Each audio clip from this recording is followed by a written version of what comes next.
Hello, my name is Marcus. I'm the compiler of a collection of therapy quotes entitled 1001 Windmills of the Mind, a collection of advanced self-help quotes taken from myself called the psychodynamic or the psychoanalytic perspective, which long ago, as I understand, is referred to by some, or perhaps many, as philosophical medicine and narrative medicine. All part of the ongoing recognition that consciousness means we can have our story and narrative about what happened. That means we're going to put our lived experiences in time. Lived, it was lived. We got to put the timeless into time. Unconscious is timeless. The unconscious does not know time, but the conscious, we in our consciousness, we understand time. So if we can make the unconscious conscious with timeless into the time, it happened, then the past can be it can be set, laid to rest. So you can you can say, okay, it happened. I didn't like it, but it happened. So you consent that it really did happen and the feelings around it. And that's really the heart of it all. Can we get to that point where we really admit what happened? Because in trauma, we don't want to do that. We have a hope, a relentless, stubborn, persistent, unreal hope that we can have a better past. Because with the better past, then we would be able to develop and go through a developmental process, and the outcome of which is we would have our authentic self, our real self, our embodiment, our true self, our beingness, the feminine, the yin, the shakti, and the golden ball, and the I, and the authentic I, and the regular place of wholeness and healing, where we're whole and complete, we're connected with ourself. Our real self. And we live to the extent that we have this real self. We live to the extent that we have our real feelings, the golden ball. The golden ball means the fullness and aliveness and radiance of our feelings, aliveness of feelings, needed feelings, appropriate feelings. We live to the extent that we have this I in our feelings. Okay, so that's our authentic self, our embodiment, our soulmate like that. So that's why we really hope to have a proper past so that we can develop to the place where we can live and love and be ourselves, be who we're meant to be. But in trauma, that part of us, that major part of us gets frozen, called stunted development, development for rest, fixated development, stunned development. Yes, the rest of us develop, so we can get 10 PhDs, and chronologically we grow up and all, and physically we grow up. But this place of feeling real and alive and your sense of your identity, that's all frozen. Okay, so that means there's pain there, our feelings are there, pain there. Now when the feelings are missing, because we can't feel, okay, then we have our life force for the living is frozen. So our life force is dedicated or invested in this loop of the trauma where we cry for love, mother didn't get it, we cried again, mother didn't get it, our tension, fear, shame built up, final pathway, anger. Mother still didn't get it, anger rebounded in on ourselves and all hurting ourselves. And then we have to pleasurize it, sugarcoat it, and then keep ourselves busy in the hope that we can get a better past. So now we're stuck in the past, living in the past, waiting for a better past. So I recommend the past 2 videos. Yeah, I just completed a 2-video special on a simple phrase. To give thee all hope of a better past. Just that one little phrase, I spent 4 or 5 hours just on that topic. Just that one phrase. I try to go through that one phrase. Forgive thee hope, abandon all hope for a better past. It sounds kind of obvious, but unknowingly, we're dysfunctional because we're tied to the past, hoping for a better outcome for the past. We're dysfunctional and repeating the past, hoping to get a better past. So repetition compulsion means we're living in the past, dwelling in the past, lingering in the past, hoping for a better past. We still have the relentless, stubborn, persistent, goddamn hope for a better past. Okay, there's anger there, of course, because we're angry because our need for love wasn't met. There's the anger. Anger means your need for love wasn't met. Anger means your need for safety and security with the mother so you can go through the developmental process. Anger is an expression that your need for a secure attachment style wasn't met. Your need for love and attachment craving, attachment longing, attachment hunger. All the baby's energies to connect with the mother and go through the developmental process. Anger is the final pathway. Anger is the best expression the baby has, he thinks, to get mother's attention. How's the music? Not too low? I barely hear it, but on the playback it might be okay, right? Okay, so yeah, let's keep going here.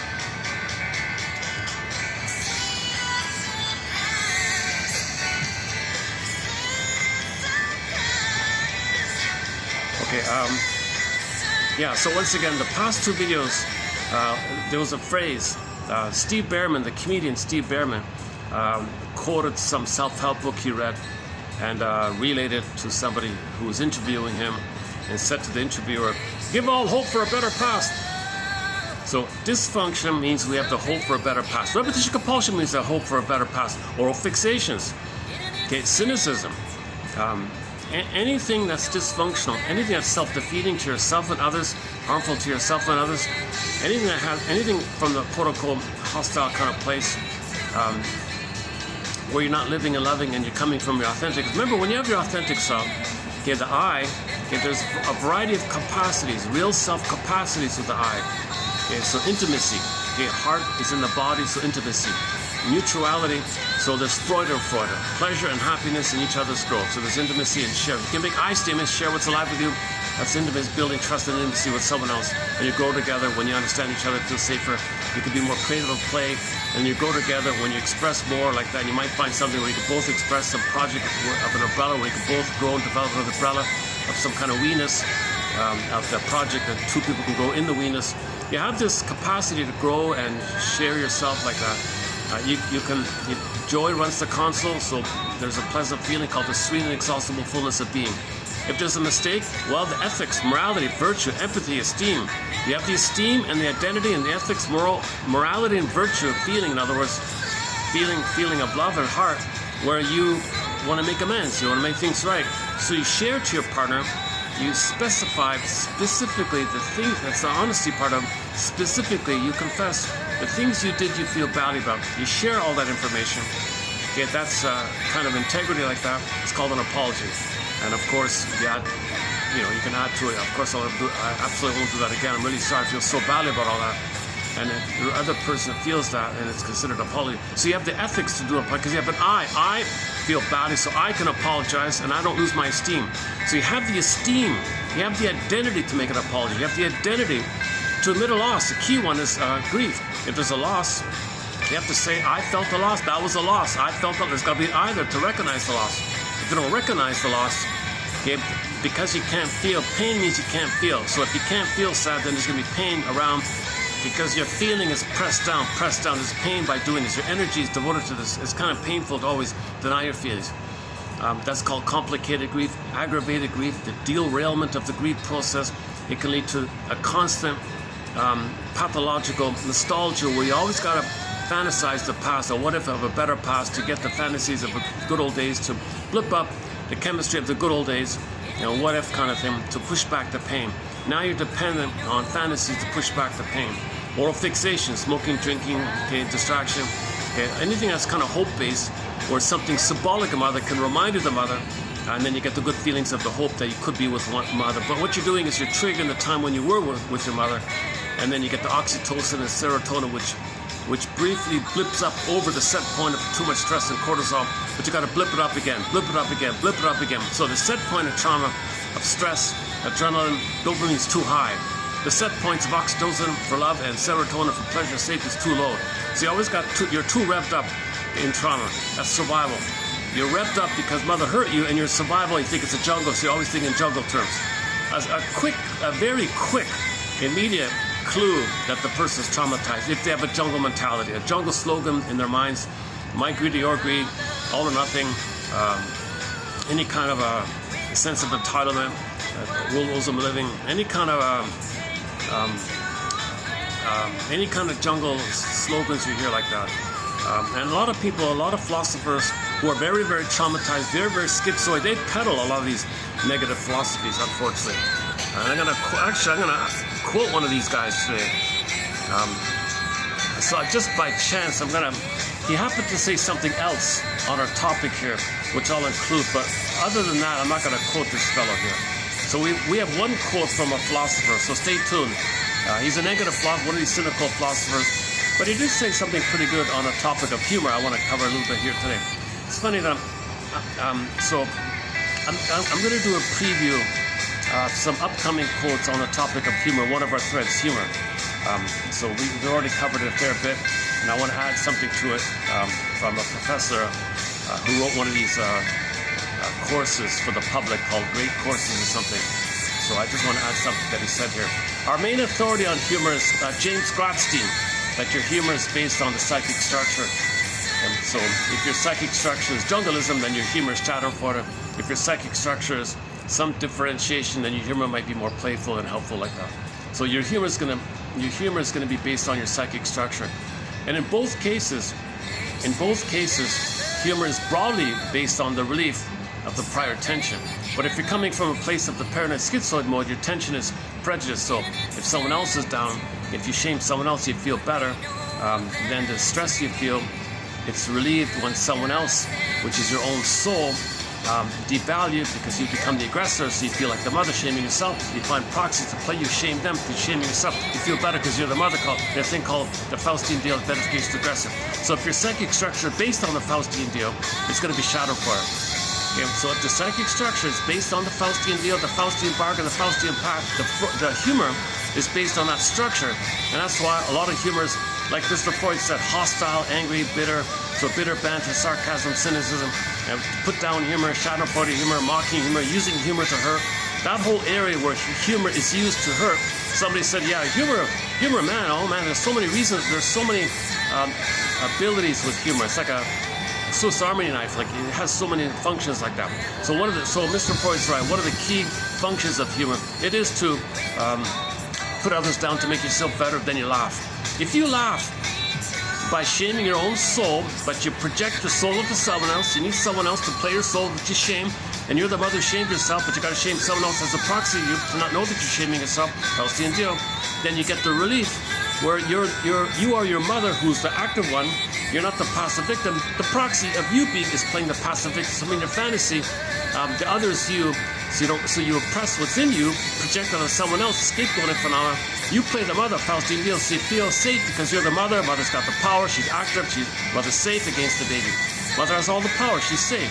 So if you play the mother, you're safe. But the Faustian, you got to shame yourself.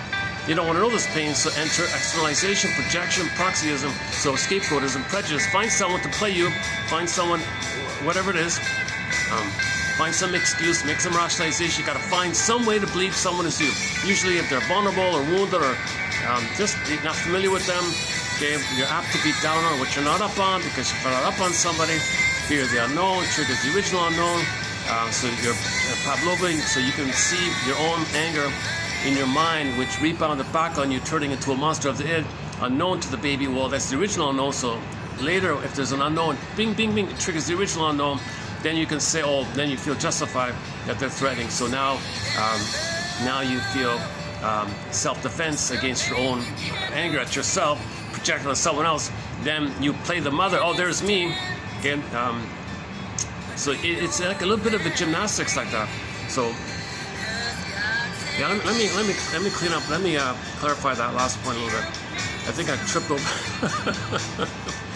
I find myself cramming. I'm trying to cram in so many ideas. Sometimes I get a little crossover a little bit. So let me backtrack here. Let's slow things down here. Okay. Well, let's just stay on the humor topic then. Okay. So let's just generally speaking. I'm just currently going with the two main. So there's a lot of humor theorists out there. They call themselves humor theorists. I didn't know this.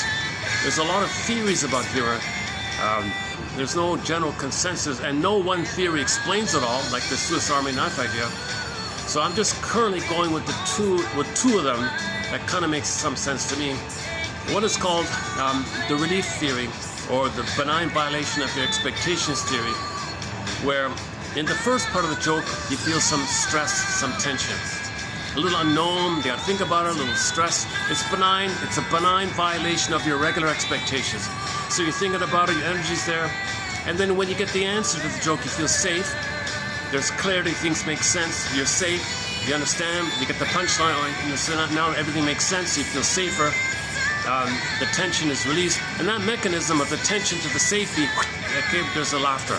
So the laughter is the discharge of the tension of the build-up when there was previous tension. So laughter, quote-unquote, blows off steam, I guess, or releases the tension that you created. Then you can have the answer. Then there's like a release like that. So you can kind of prompt that like that. So it's benign stuff usually, right? So just in general.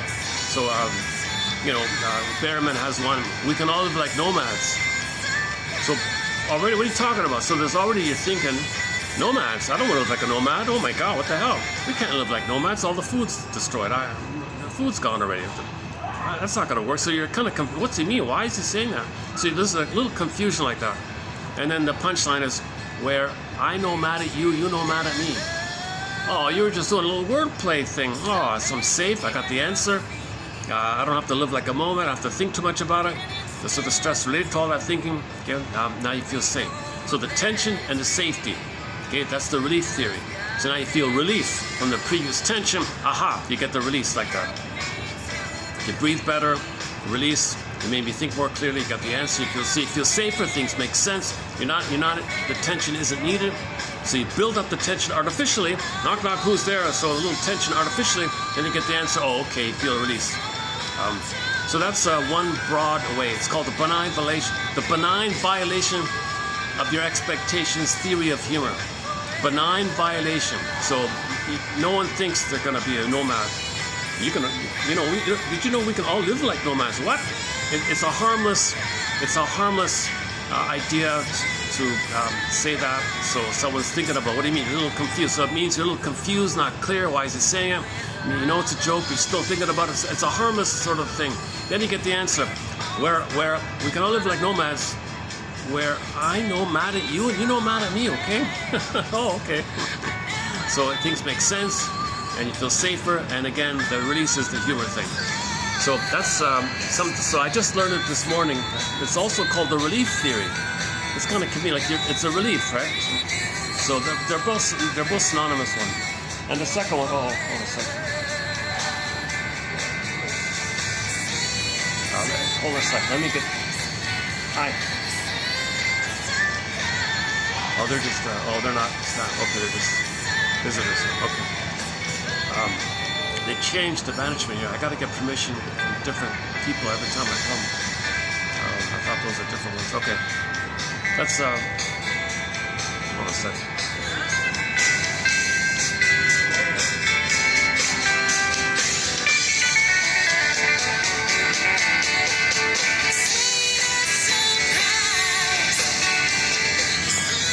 Well, while these gentlemen are doing their things, let me read the preview quote on that part. Hold on a second. Let's take it up here. Oh, and I want to play a clip from the Mr. Chappelle on the superior. So the second theory is the superior. Okay, so the superiority. So we mentioned the one, right? The relief one, benign violation of expectations, release. Okay, so anytime there's a little stress and you feel safe, okay, it's benign like that. Now that's going to depend. That's a general idea. That's a general idea, right? But let's say you're coming from a place of, let's say your psychic structure is whereby you only feel safe when you put someone else down. That's this, they call it the superiority theory of humor. Okay, that's going to apply to people who are traumatized before. Now, under stress, we can all temporarily regress to that. Like if you're stressed, you may temporarily feel relief. Under stress, we regress. So you can't adopt the narcissistic mind if you're under stress, and then. But usually, you feel badly, you go back to your regular kind of place. So it's not really like a stable. But some people are permanently in a stinger mode. So their psychic structure is based on fusion, and didn't separate from the mother. A lot of anger, a lot of hostility like that. So they gotta shame themselves. Faustian deal, because mother was superior, you're inferior. Baby was passive, mother was superior, she was active. So you gotta play her, but you gotta shame yourself. So find others, shame them.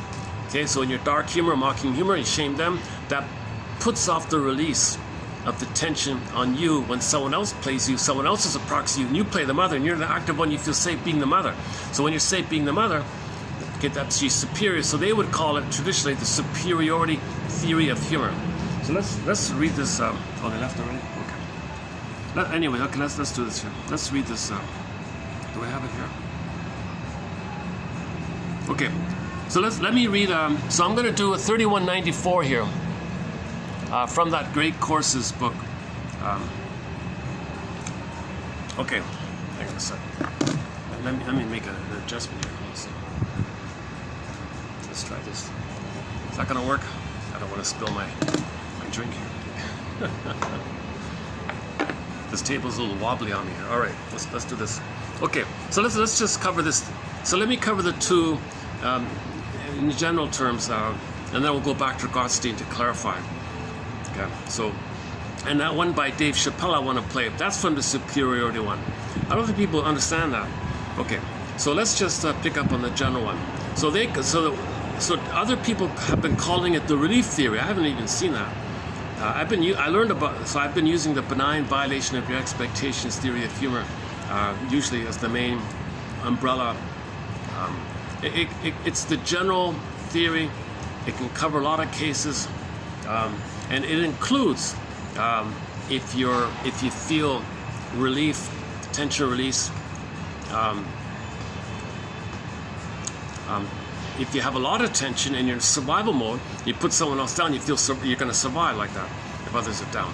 Because if the jungle mentality, if your psychic structure is jungle mentalityism, your humor is going to be put down humor, shaming humor like that. So a lot of sadistic humor, sardonic humor, humiliation humor, cynical humor, sarcastic humor, a lot of this kind of humor.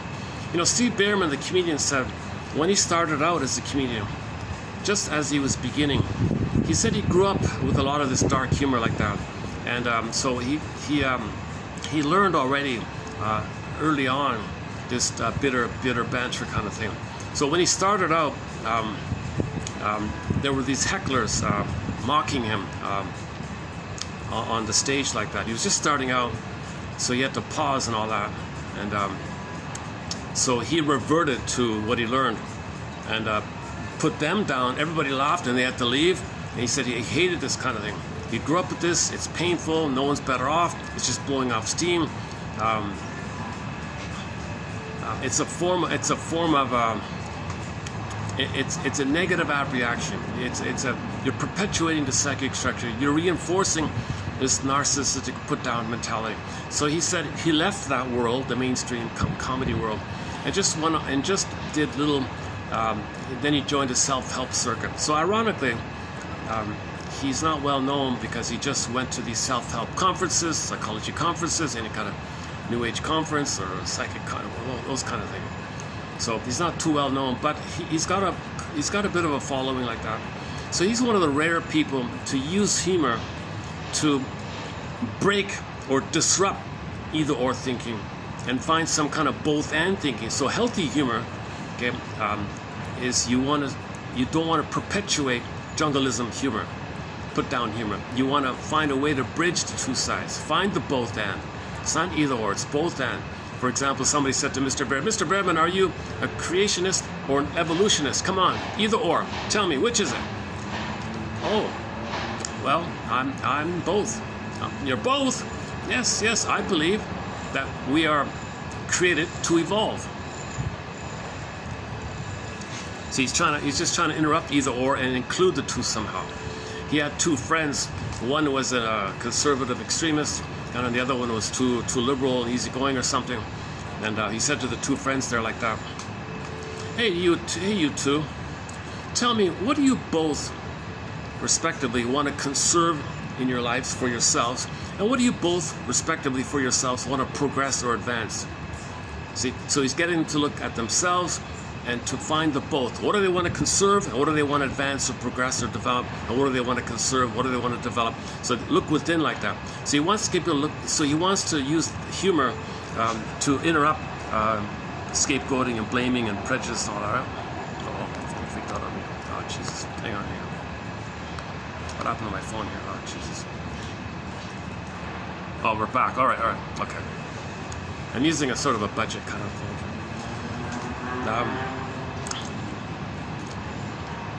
Okay, you know, and so humor can like, maybe if somebody is narcissistic, you can use humor in a mirroring way so they feel better, so it's not shaming them. So sometimes you join the person and then and don't shame them for their humor. So if you are dealing with a narcissist, how do you provide humor for them? So my favorite one of his is the pigeon one.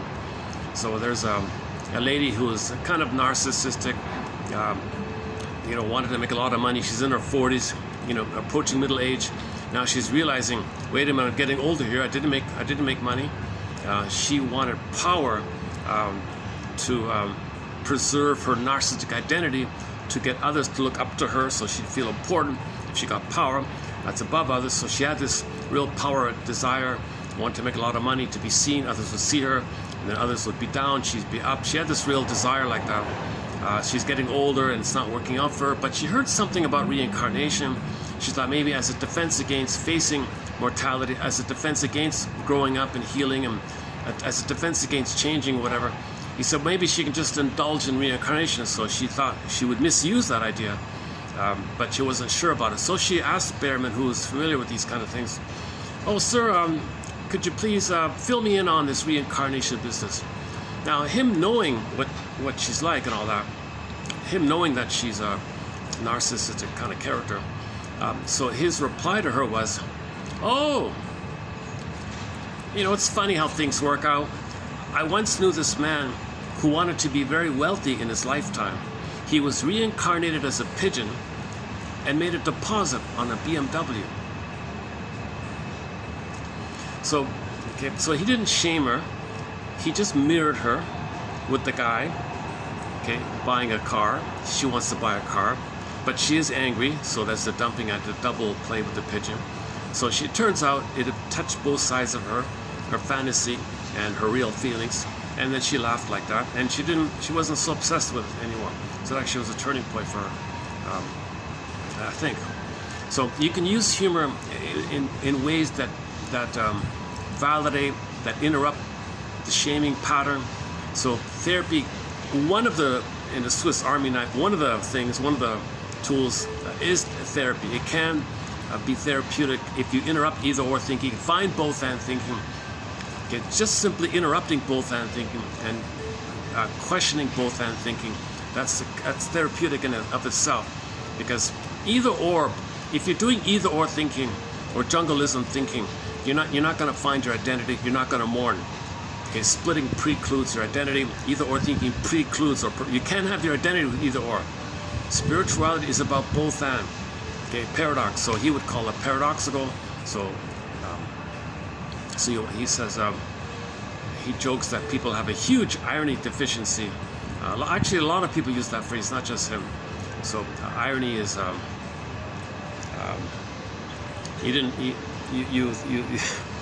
does it go in? Irony, where is it? I have it here somewhere. Irony is, hang on here.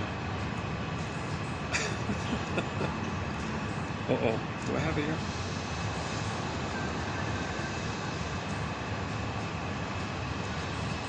I have a one-liner about irony here. Hold on a second. Oh yeah, okay, irony. Irony is what you get, or the results from a mismatch between what you meant or what is said or what is expected and what is delivered. What is said, what is meant, or what is expected and what is delivered. Some kind of mismatch, i.e. you're exposing the truth through some kind of what you don't expect. Like, for example, you say something that's wrong, it's false, but you're exposing the truth when you say something's false. A little irony like that. So what appears to be true turns out not to be, for example. Or coming to see how things are not as they seemed. So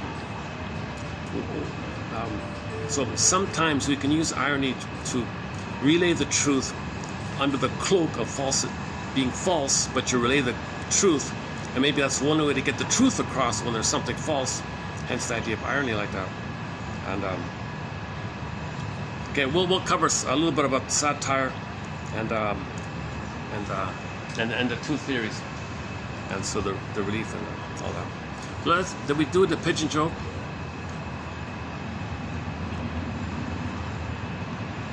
Oh yeah, so either or thinking prevents healing.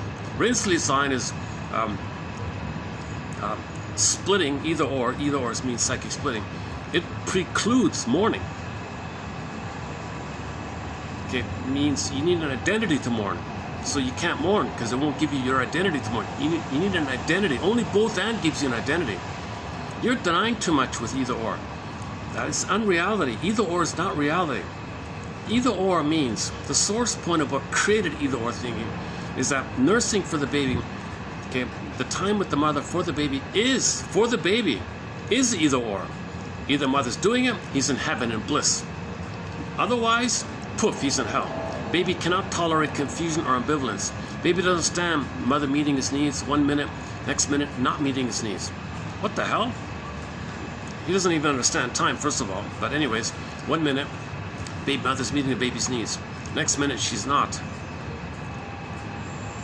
He thinks he's going to perish because there's no time. He doesn't remember the minute before. So he's a goner. Perish, shame, burning, biting, feeling, hell. Rage rebounds in.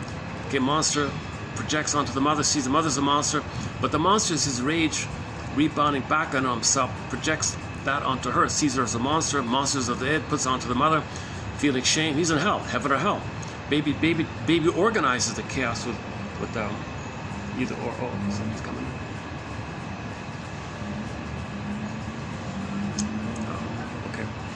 With either or like that. So the source, so babies cannot do ambivalence, babies can't do the third side of the coin, babies can't do paradox, babies can't do ambivalence, they don't have no mind to think in those kind of terms. They need a loving mother, she's there, great. She's a goddess, she's special, blissful condition, heaven, paradise. Okay, if it's missing, it's not like, oh, it's okay, no problem, I'm still in paradise. No, baby doesn't know time. Okay, if his needs are not met, poof, he's going to perish. He's in fear, he's in anger, he's in rage. Okay, he's in hell. Okay, shame, burning, biting, feeling, shame and rage are together. Okay, his anger reaches out as an SOS for love. There's a huge drama going, life and death struggle for the baby. So he's in rage. It's a signal for love, SOS for love, SOS for love. Mother blocks and rebounds it himself. Now he's attacking his mother psychologically to himself because he doesn't know where it begins and ends, where the mother begins and ends, and the rage has got to go somewhere. Now the baby's in oral phase, his rage phase, so he's kind of like being hurtful towards himself. That's why LIVE rebounds back on his EVIL, and in the pre-linguistic, pre-verbal mentation called primary process thinking, it's all imaginal, poof, monsters of the head. Now he's got a monster, the guy with the horns, the Minotaur, okay, Medusa, take your pick, sea monster, Cyclops, some kind of scary entity. That's in rage, wants to gobble a wicked queen kind of thing, and so on. Okay, you can call that the inner tormentor, the inner critic, the inner persecutor, something inside of you, in your imagination, in your memory. It's actually an image that links you to the mother who failed you, and you got to preserve this monster of it because that's your link to the mother. The cost is you got to hurt yourself to feel tied to the mother. You gotta hate yourself and make it pleasurable, make it addictive. You got to be addicted to hate, self-hate, and you got to be addicted and dependent on your own hate towards yourself to have a connection to the mother. So the mother turned the baby into an addict of self-hatred. That's a major crime in the psyche. That's why he's so manic and hopes to repeat to get a better pass. Be dysfunctional because the dysfunction is how the baby coped with the trauma. So you got to stay in dysfunctional mode, repeat. So in the repeat mode, okay, you search for a mother symbolically, it fails. But you're fixed there, hoping for a better past, undo the past. Okay, in the flip mode, okay, you play the mother and shame others the way the mother shamed you. And the variety of ways, the rescue station, the confession of lesser crime, the manic behavior, the dopamine, okay, so the oral fixations, the repetition compulsion, it can be seen with extreme attitudes. It can go in the body can bear the burden, you get symptoms in the body, negative attitudes. So this is all like a compromise conversion like that, and that's dysfunctional, but it's coming from the source point that we're fixated, that the only way to have a better mother is to continue to hate ourselves and hope that one day, one relentless hope, relentless, unreal hope, persistent, stubborn, one day hope, you'll get a better past. A magical time machine will appear. You go back to the nurse, and mother will say sorry for what, she'll articulate what she did. She feels so badly how she did this. She says, thank you for showing me. She's so sorry. Now she's glad to have a second chance, and she'll give you the love that you should have received originally. Not gonna happen, no time machines. But in our dysfunction, we're kind of hoping for something like that.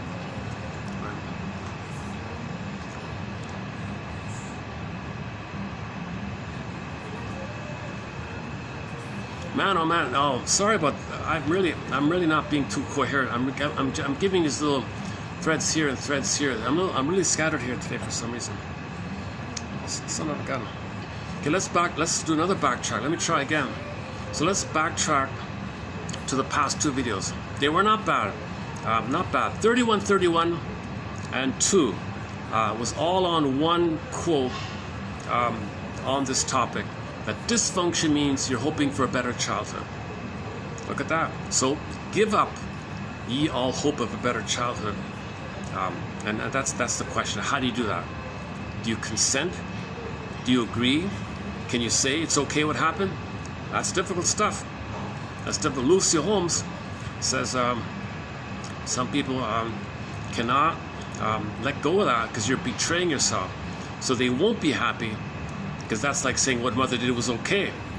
And let's say despite what you did, you try to be happy, then she'll take credit for it. Another insult. So your dysfunction is a testimony. Your dysfunction is like a monument. Your life of misery is like a constant, like a statue, a monument, like a thing to tell the world what your mother did to you. And you're waiting for mother to correct her ways. So you can't violate your anger at what she did to you. So it's hard to just forgive her and understand. But if you understand what she did, that she herself was repeating in her present, her past, hoping to change her past, using the child in a proxy role of her childhood drama to get a better outcome from her past, that helps towards the forgiveness process. So if you understand why your mother failed you, betrayed you, okay, betrayal trauma, attachment trauma, relational trauma, interpersonal trauma, strain trauma, weaning trauma, etc., ambient trauma, then you understand why she was in a compulsion. She was an immense compulsion to get a better outcome for herself. So she had to repeat in the present a new edition of her past. A, she doesn't know the past, so she's trying to get her story. B, she wants to show up the mother of what had happened to her by treating the child the way she had been treated, to tell the world how she had been treated by her mother. That's her anger, that's her talionic feeling, her talionic revenge on her mother. But the child's being used in this. And commonly, the mother might turn to the child to comfort her and soothe her, to give her the symbolic mother she didn't get. So a child is put under a lot of pressure like this.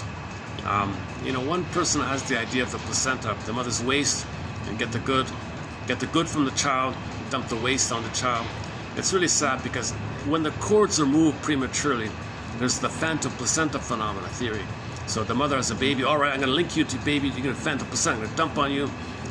And then all my anger like that, and you provide for me. So she's using the child she's not aware of it, but there's an unconscious psychotic hallucination. The baby could be like she's going to project the phantom placenta of the baby, treat the baby like that. It's a disturbing theory. No one likes to talk about it. No one wants to believe it. So for more on this information, check out our quotes here on Lloyd Demas on this one, phantom placenta. Because it transfers all throughout life. Even the planet becomes phantom placenta. We waste on the planet and siphon the good from the planet, dump the waste on the planet, but get the good. Okay, so always dumping the waste, polluting 10 billion tons of plastic in the ocean, fish are dying, everything's dying in the ocean, soil is being polluted, we're polluting, take what's good, but pollute. So we're dumping and extracting. Okay, this is because the prototype, the imprint that we're frozen at, is that it was interrupted with the severing of the cord and the placenta. When the baby's in the uterus, okay, the center vein sends down the good.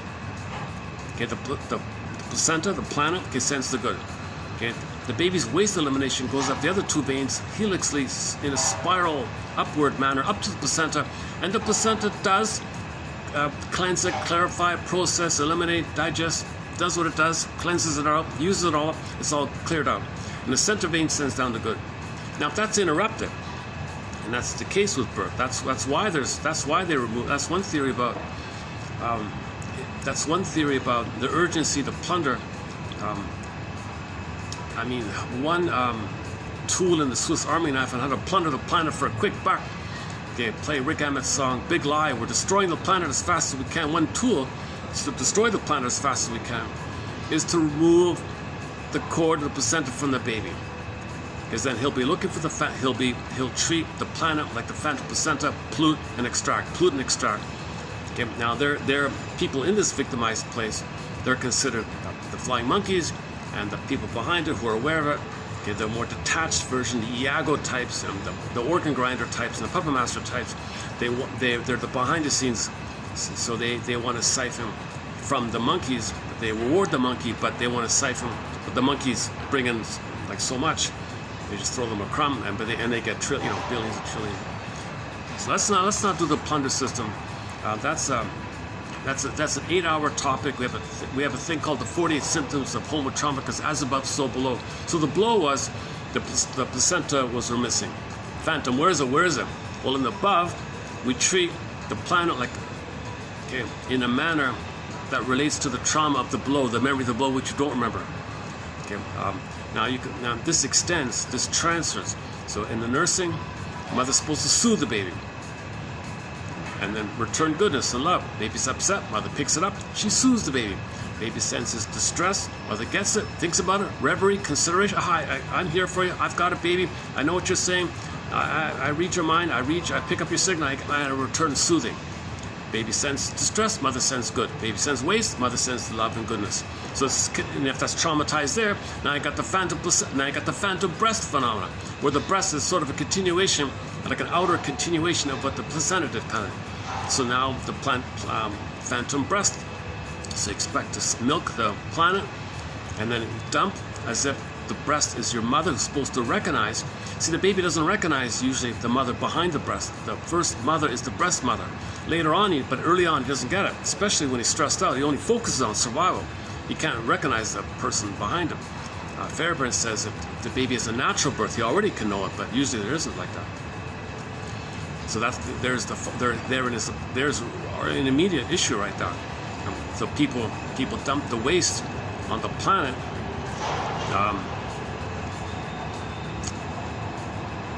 Just like the baby sent his distress on biting the nipple, or angry at the nipple, or angry at the breast, and the mother didn't respond. The planet can't respond, so we're just recreating what happened. So this is dysfunctional. Dysfunction means you're still using old coping strategies, old responses to attachment trauma all throughout your life, hoping for a better past. Give thee all hope for a better past. That's the crux of it all. We got to give up hope for a better past. It's called the mourning process. But when you're repeating, that's you're hoping for a better past. Repetition compulsion or the compulsion to repeat means you're hoping for a better past. You want to undo the past, correct the past, get the love you should have received in the past, and then you got everybody doing it basically. And then now you got the 80-20 rule and the 20-80. It's still it's okay. So there's sort of sub branches in that area, but just in a broader sense.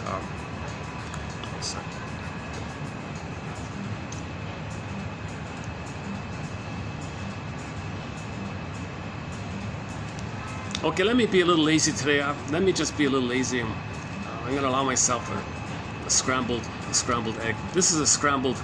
This is spaghetti. This video is a spaghetti delivery here. I'm all over the place here today. Maybe I'm not too focused as I'd like to be or something.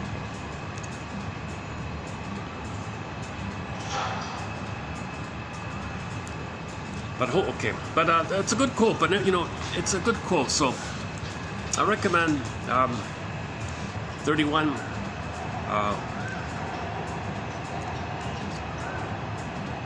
31 and 2.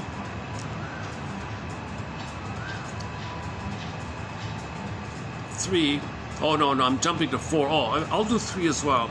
I'm jumping to 4 here. I'll backtrack and do 3 as well. But I want to focus on 4 first, the humor one. Because Grotstein, he's the guy that gave us, he's the only one that tells you your humor is dependent on your psychic structure. So not everybody enjoys dark humor, black humor. Okay, people who do tend to have a narcissistic structure because they made the Faustian deal. That's the superiority theory. Let's just do that one here. Okay, hang on. According to the superiority theory, humor is the result of a sudden realization that you're one up, you're in glory.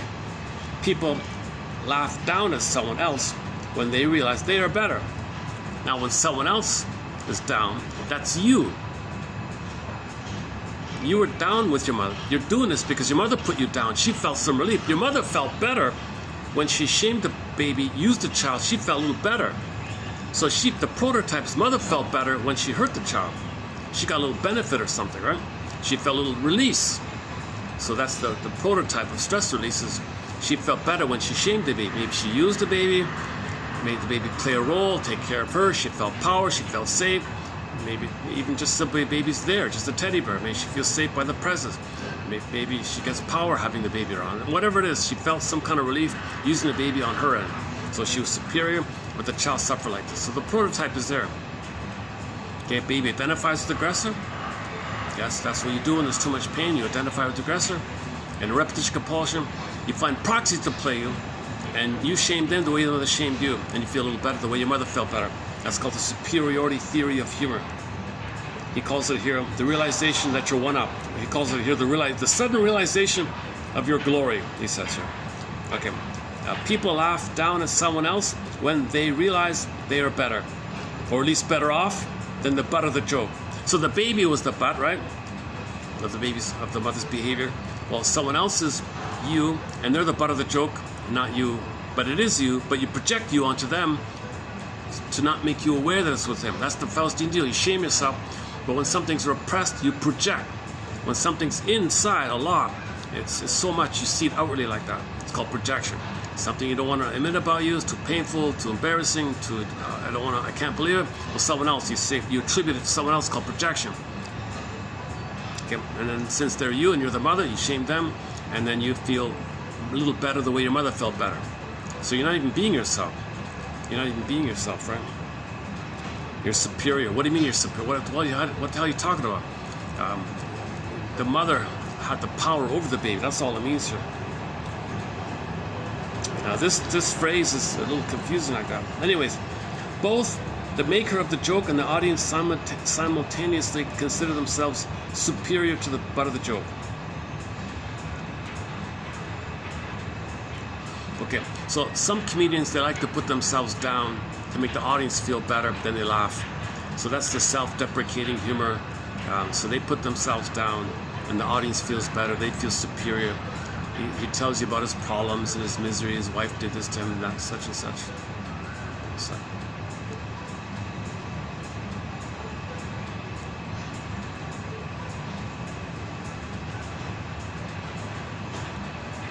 Just some people over there. Just wait till they pass by. All right. And I want to play that Chappelle clip in a minute. That's a good example of this. Okay. So, for example, one of the an early philosopher who pointed this out is, I don't even want to mention his name. I don't like this philosopher. He's a very traumatized character. He's got a very negative philosophy. But on the topic of humor, he did articulate something fairly well here. Humor, this philosopher argued, okay, was the realization of sudden glory. Because suddenly, you're one up. That's the quote-unquote glory or superior. Okay, when you suddenly realize that, you're not the below, the other's the below, suddenly, the release. Remember, knock, knock, who's there? Okay. Irish, I wish I had $1 million. Okay, whatever. It's just some kid's joke, right? What? Okay. Here's a kid's joke. What's 5Q plus 5Q?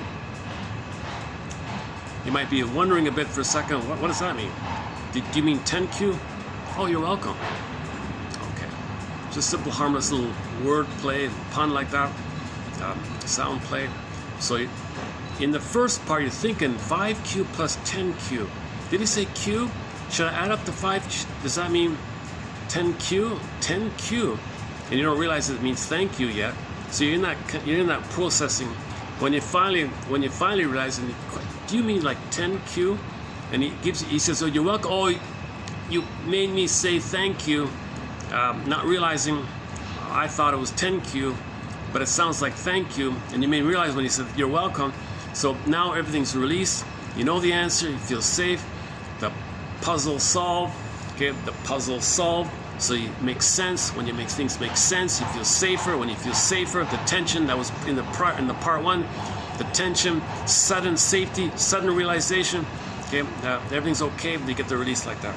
Now in the superiority one, it's a similar idea. Okay, it's a similar idea. of the suddenness of it all. So mother made you, quote unquote, the butt of her, the harm, the victim of her. Okay, so others are you, they're going to be the butt of your joke. You're the mother. So the suddenness, where you're the mother and others are you, ha ha ha. It's a sick, perverse, I feel badly even just mimicking it. I also don't like humor at people's expense like that. So this is also known as humor at people's expense. You're laughing at people, not with people, not together, laughing at them. People who laugh at others at people's expense, generally, like as a routine, man, oh man, that's called pathol. That means the psychic structure is based on the Faustian deal. And the only way to get some relief of the tension is to do what your mother did to you. Find others to play you and imitate the mother. Mother put you down, you put others down, and in the release of the sudden release where others are seen as down in the negative joke, then you feel better the way your mother felt better. Humor, therefore, has two parts. The first is the sense that you're superior, the glory one he calls it. So that means you're above others, right? The second part is the acknowledgement of the glory. The second part means it's a sudden thing. Okay, so you're above, it's a timing thing. It's just quickly like, okay. This is the earliest reference in the philosophy of humor to timing. So he means timing, okay. For a joke to be a joke and for a joke to cause laughter, the realization of one's superior place must arise suddenly. Okay, so I found this quote here.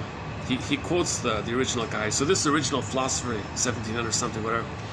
Quote, "The passion of laughter is nothing else but a sudden glory arising from a sudden conception of some imaginancy in ourselves, or some realization in ourselves, by comparison with the infirmity of others, or with our own formerly."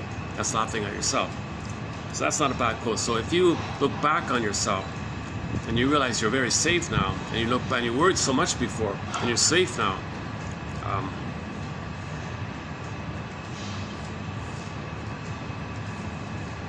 I'm not so sure.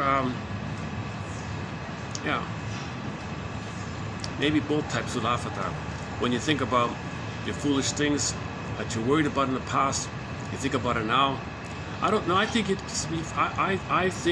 for me it'd be a sadness. I wouldn't laugh like that.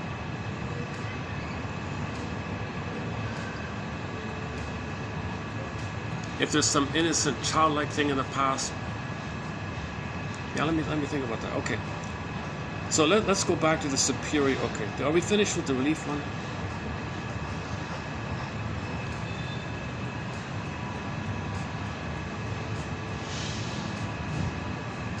Well, let's just quickly go back to the relief one. Okay, so the relief one is the view that humor is a two-part activity. The first part builds up a store of energy in the mind or body, and the second part makes it clear that it will not be needed, and so gets released in a single burst, that is laughter. Okay, again, the relief theory is the view that humor is a two-part activity. Okay, not so. What's 5Q plus 5Q? That's the first part. Okay, you're welcome is the second part. The first part builds up a store of energy in the mind or body. What's 5Q plus 5 energy in the mind or body? Trying to figure out 5Q mean 10. Okay, energy there, right? And the second part makes it clear that it will not be needed. I don't need it anymore. I got the answer. I don't need to think about it. The puzzle's solved. I don't need to think about it. So it gets released in a single burst of laughter, and that's the release of that energy of your calculating, which is a little stressful, worried a little bit, not too much, and the release. So, okay. When encountering a joke, the mind sees what it thinks is going on to be a very tricky thing, a tricky puzzle. Then a shift occurs when the mind gets the joke. What seemed like a riddle was simply a little confusion.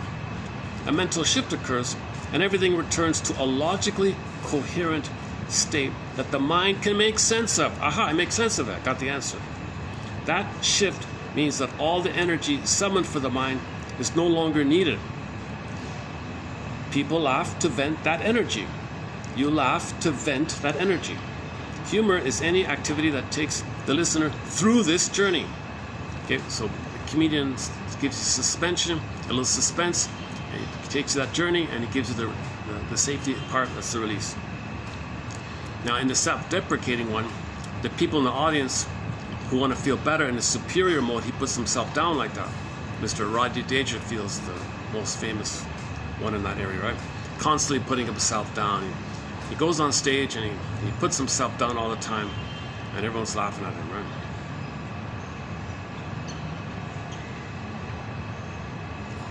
It's a cynical. If it's a cynical attitude, because he's just making money off people's need for that. Right? So he makes a lot of money on people's need for that. So he's capitalizing on people's need to feel better about themselves for the moment.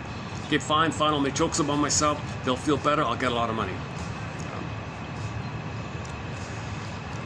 Relief theory is clearly a response side theory. Humor is not in the act, it is a reaction to the act.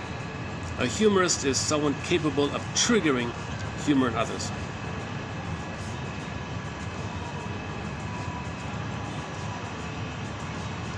Okay, so he mentions the one about Chappelle.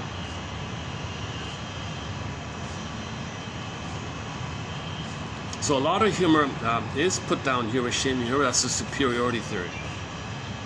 So I didn't know about this Dave Chappelle guy, but a lot of people with a shade of brown tone of skin are kind of maybe doing a little bit what Rodney Dangerfield does. They make fun of themselves, the way they lived in the past, and other people feel superior, they feel better, they feel relief. That's what Chappelle was doing. Let's do that first. Let's play that clip first. So Chappelle has a 90-second skit on the airplane about the food, what do you want to order on your flight. That skit like that, fish or chicken skit. It's only 90 seconds long, but it's well done and all that. But he said he quit. He quit all that. He realized that he is doing this, that he's making money by shaming himself, make other people safe, make others feel better about themselves by playing into the stereotype, making others safe. See, we're amusing you, we're serving you, and he's doing all the old tropes about the old slavery time, images like that. So he's referring to that with he shows you a memory in his mind, a character of his thoughts in his mind. They call it, in the clip they call it a little pixie in the mind or something. So in the clip you'll see a personification of a voice within him that says that I think people would now call P. How does it go again? I've never used this one. Another PTSD, not post-traumatic stress syndrome. There's another PTSD, post-traumatic slave syndrome. So that voice was kind of representing the post-traumatic slave syndrome, where they're still in that mode. They still feel inferior. They gotta please everyone, and they gotta do all the old cutesy things, maybe not cutesy, I mean the old pleasing kind of things. And he would do that in his comedy, and that skit is about that. And the audience loved it. The people loved it. They loved how safe they felt with the poor guy thinking about he's got to please everyone, he's got to dance for you, and people associate the slavery time with the only food they were given was the chicken, right? So there's a kind of a strong link between the slavery and the main food was the two, right?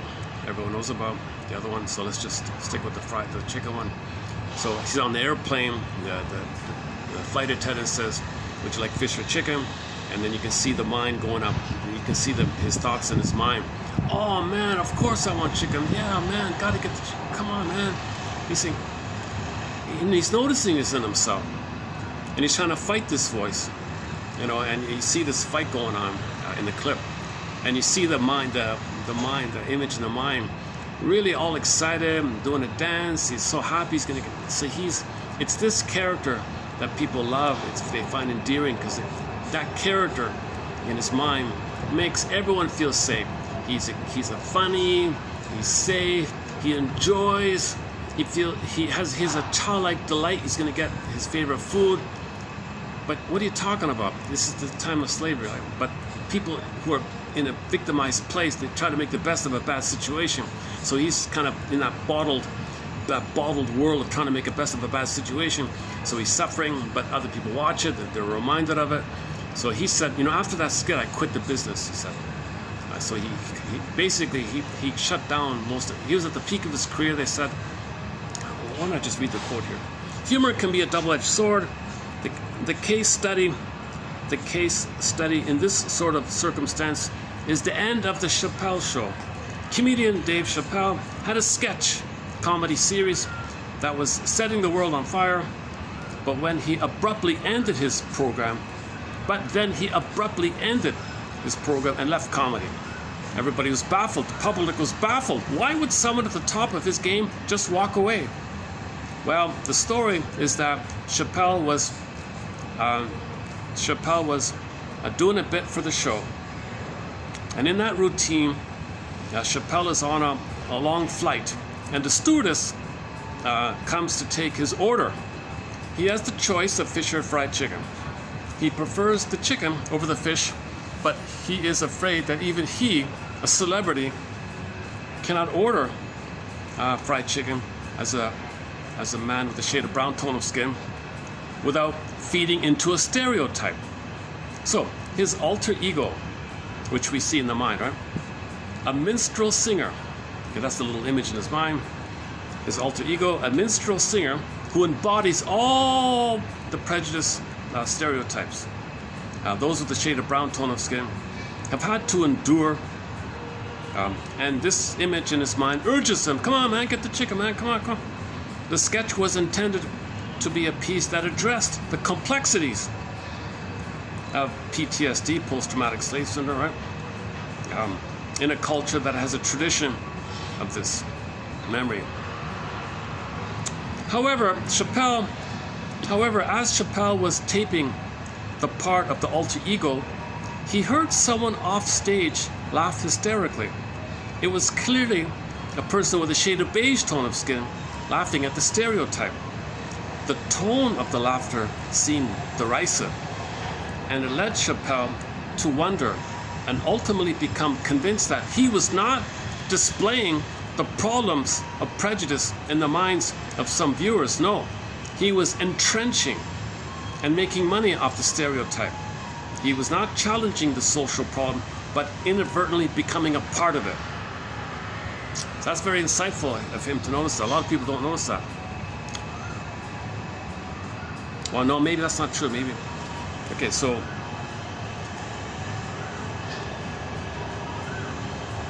like you feel badly, right? Like you feel a little bit badly, but it's just so, he does it in such a, the voice, the singing minstrel in the mind, okay, his alter ego they call it, looks like a happy child or something, a smart, clever, happy child, witty, smart, clever, happy child, getting what he wants. It's just so a little, do you think, you see? So he really sold the idea, like that clip sold the idea that if I display the time when we, with the shade of brown tone of skin, served you and you felt better, we built everything and you treated us so badly, and you dumped on us, we gave you a placenta, you used people from Africa as phantom placentas, you took from us and hurt us and took from us and hurt us. You took our women and you hurt us and treated us badly, and then so we know all the terrible story about that. Unbelievable, man. Unbelievable. Now we gotta do a sidebar here about the shade of beige tone of skin and the shade of brown tone of skin. Okay, play the song by Bruce Cockburn. Now play the clip by Carl Sagan. When are you going to realize that you're a human being with a shade of beige tone of skin or with a shade of brown tone of skin? And this shade of beige or shade of brown, okay, you're a human being with a shade of beige or a shade of brown. Jane Elliott says, technically speaking, since you're talking about melanin, then shade of beige is really a kind of a a degree of a shade of brown. So we all have a shade of brown, shade of beige, just a light brown. And if somebody looks too pale, because the blood went in of stress, so they're kind of pale, but it's still a shade of beige. No one has white skin, no one has black skin. Forget this nonsense. And for Pete's sake, stop calling people white or black. No, you're a human being with a shade of beige. But people entrench this either or, okay, white or black. That's a mistake. That's a mistake. And I have a real sad theory about why people do this. I don't want to go down that path. Why people call themselves this either or mentality. It's beyond. There's a deeper component to the either or. You can face either or, but if your identity is very, very dependent on the either or, then what are you referring to, right?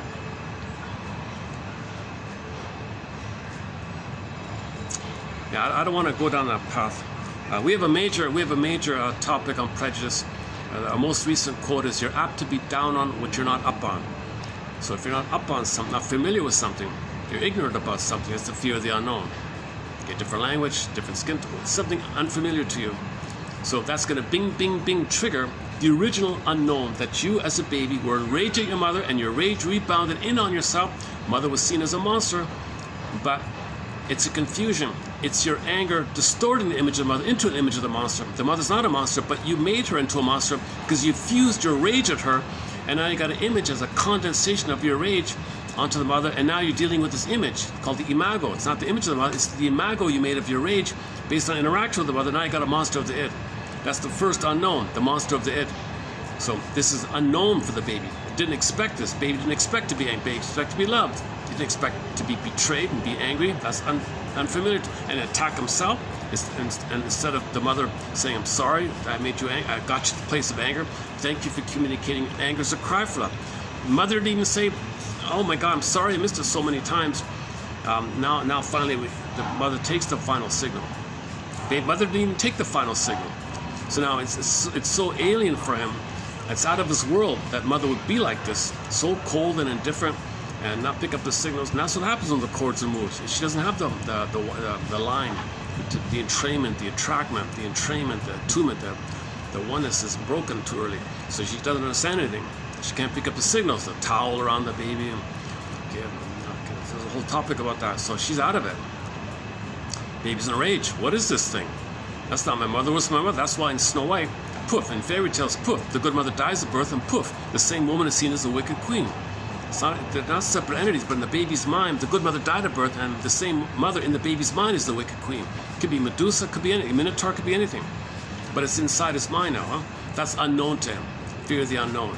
Baby has a real unknown going on with him. Okay, so in life, okay, when something's strong like that, it could be easily triggered. And it's triggered by something unfamiliar to you, from what you're familiar with and suddenly unfamiliar, that can click. So that's what's going on. Okay, so someone from a different skin tone, different language or something, click, unknown, bing, bing, bing, bing, bing, bing. Okay, it's just a trigger, like a Pavlovian classical conditioning. You're reminded of the fear of the unknown, of your rage at the mother, and now you got the image in. Now you think someone you don't know is dangerous. No, your mother was dangerous. Your mother hurt you. You were going to perish with your mother. You thought you were going to perish with your mother. The real danger is within him. So anger or prejudice in the present, you got to loop it back, trace it back, follow the thread back to your childhood fear. Anger in the present, you got to trace it back to the childhood fear. That's the one way to deal with this kind of topic. How are we doing now? Oh, luckily, the weather's, it's been really hot. Okay, no, I won't give you a weather report, but today's not a bad day, yeah.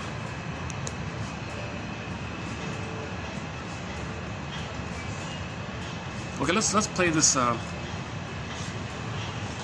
Let's play this clip here. I'm not sure how well the audio isn't too. The audio isn't too clear, but hopefully it'll get through here.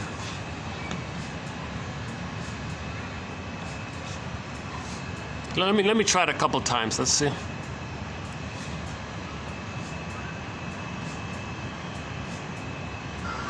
Hello, Mr. Chappelle. Do you know what you'd like for your in-flight meal? What are you serving? Oh, we have fish or chicken. Ooh, wait! I just heard the magic words! Chicken! Go on order you a big bucket, nigga, and take a bite! You black motherfucker! I'll have the fish. Thank you very much. You son of a bitch! I'm sorry, sir. I just realized we are all out of the fish. Back in the game, baby. But the chicken's quite good. You can't be fake, nigga. Get the chicken. How was it prepared? Oh, it's fried. Hallelujah. Hallelujah. Hallelujah. You big lip bitch. I'll have a fried chicken. Thank you. Fried chicken. I need some music for this.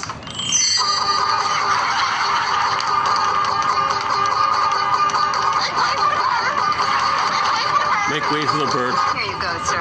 Oh, chicken's on the deck. You know what? You can have my fish. God damn. Thank you very, very much. I appreciate that. A lot. In that case, it's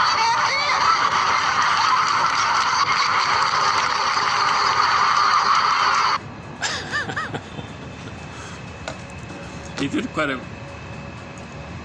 He really tried hard to please, to trigger people's feelings of superiority, right? Again. Hello, Mr. Chappelle. Do you know what you'd like for your in-flight meal? What are you serving? Oh, we have fish or chicken. Ooh, wait. I just heard the magic words. Chicken. Go on order you a big bucket, nigga, and take a bite. You black motherfucker. I'll have the fish. Thank you very much. You son of a bitch. You don't want no fish. Oh, I'm sorry, sir. I just realized we are all out of the fish. Back in the game, baby.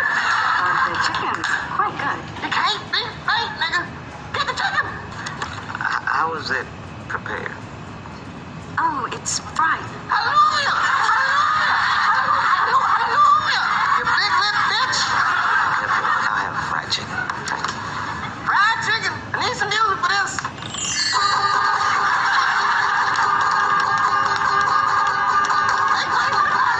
That's the PTSD inside of him, right? Here you go, sir. Gotta please, Chicken's on make the others deck. feel superior. You know what? You can have my fish. God damn. Thank you very, very much. I appreciate that. A lot. In that case,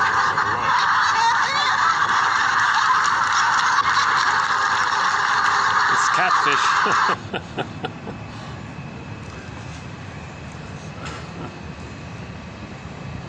See, you can see how eager, Why do so many people trust iHerb for hang their on, health and wellness products? how eager, Guaranteed so the freshness prototype by of all direct this from is, manufacturer. here, a second. Hello, Mr. Chappelle. Do you know what you... Should we try one? Can I get one without the? Let me see if I can block the light here and get it. Let's see if I can find some shade here. Maybe I can do it. Yeah, let me. Where can I block the light here in a second? Let's try here.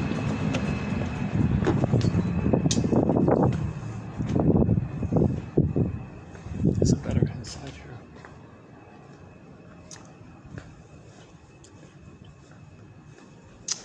How's it? Okay, how's it like this? Okay, what about this little corner here? How about this? A little better? Okay, let's give this a try here. Hello, Mr. Chappelle. Do you know what you'd like for your in-flight meal? what are you serving? Oh, we have fish or chicken. Ooh, wait. I just heard the magic words. Chicken. Go on order you a big bucket, nigga, and take a bite. You black motherfucker.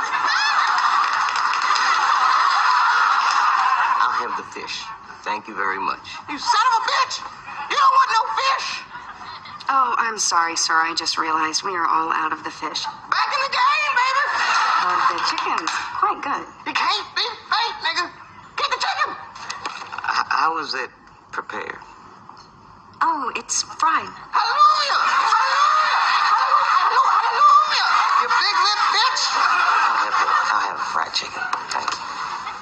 chicken. I need some music for this.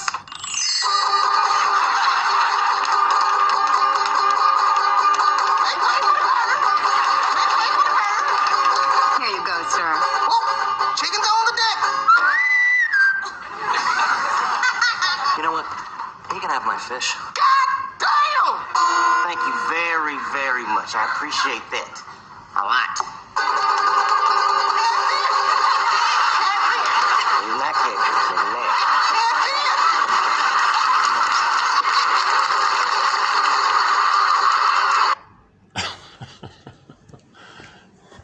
Oh, that's I just started watching this Decoy show, the first policewoman TV show, starring what's her name? What's her name again? I forgot her name. 1950 show called Decoy. There was yesterday was a sad one. My goodness.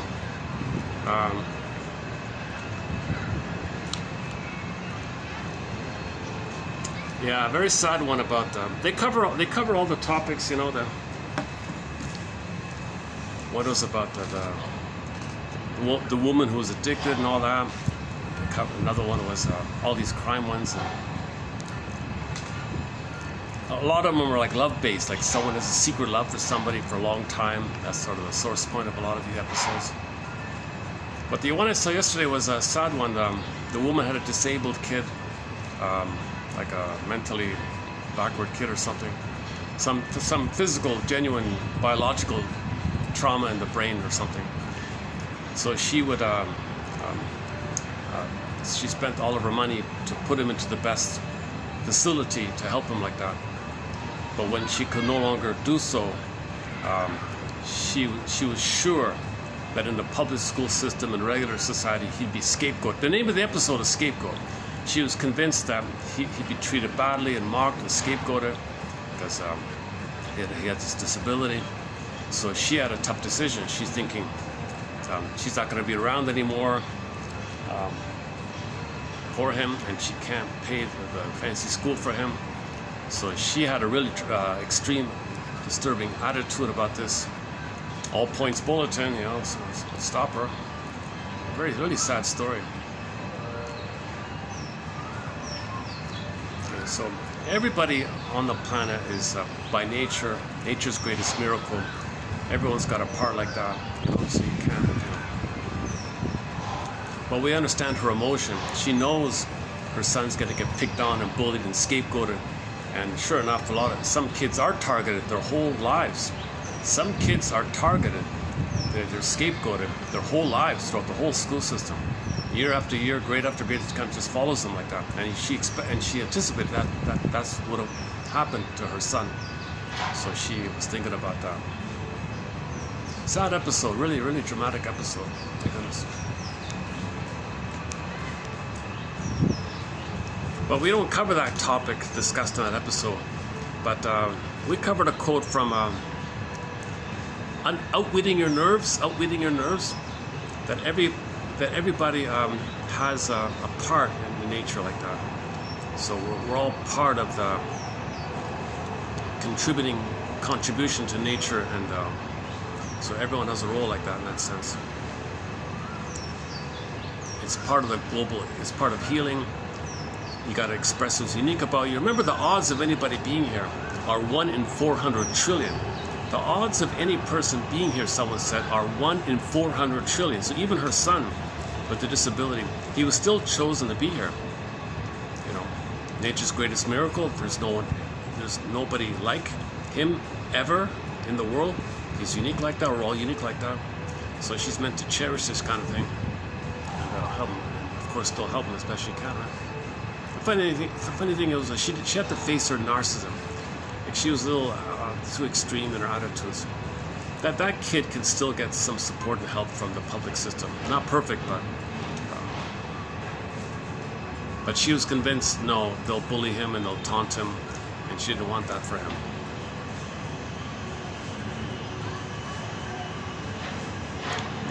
So it's kind of like mother's love gone awry or something. It's like mother's love blinding him too much, blinding her too much. She became fanatical in this kind of area. All points bulletin, the whole force had to stop her. That's a pretty good show. It's called Decoy. I just recently discovered it. Unfortunately, the Trackdown show, they didn't post all the episodes on Trackdown with Hobie Gilman, starring Robert Culp. We discussed that show recently. Okay, let's go back to the episode here. So my understanding of why he was upset with himself and wanted to quit the industry is because he's perpetuating and making money off, let me make you all feel better. See what's in my mind? You see what's in my mind? You see what's controlling me? So that little dancing guy there, that's what's in his mind, that's his inner voice, that's his memory. It's dominating, it's controlling him, making him make decisions. He's trying to fight with inner conflict like this, and everyone's amused. And look at that, even his own inner conflict is amusing for people, right? So there's like a double kind of like, people watching this feel doubly safe because he's dealing with his trauma.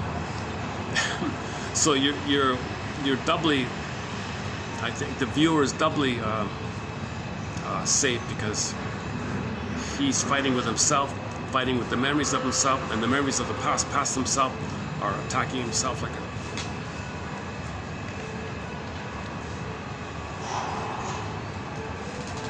Okay, so that clip I think would fit into the superiority theory of humor. He puts himself down, he makes fun of himself like that, shows what he's like this, and others feel bad, they feel superior.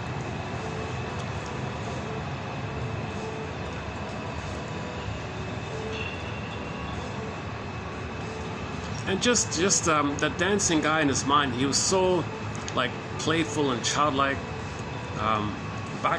He wanted it, didn't get it. He was so optimistic, he was so enthusiastic, the character, right, the dancing guy. And then making fun about things, and back in the game, you can't beat this. He said, you're gonna end up. Oh my goodness. Then he said, oh, you got the fish, but it's catfish. I know it's cat. You know that one there. It's a similar kind of food related to that time, I guess.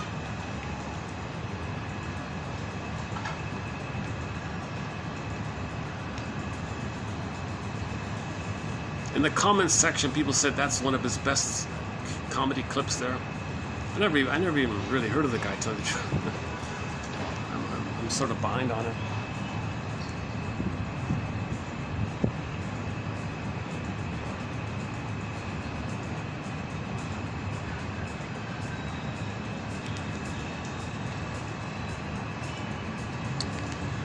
But Behrman says, yeah, that a lot of humor is as a shield. It's an armor, putting others down. It shields you, put them down, make yourself be superior, putting others down. So there's a lot of people like to banter with each other, to practice this skill. I put you down, you put me down, we're fighting like this. So they're in this kind of like practicing mode. It's a survival mentality.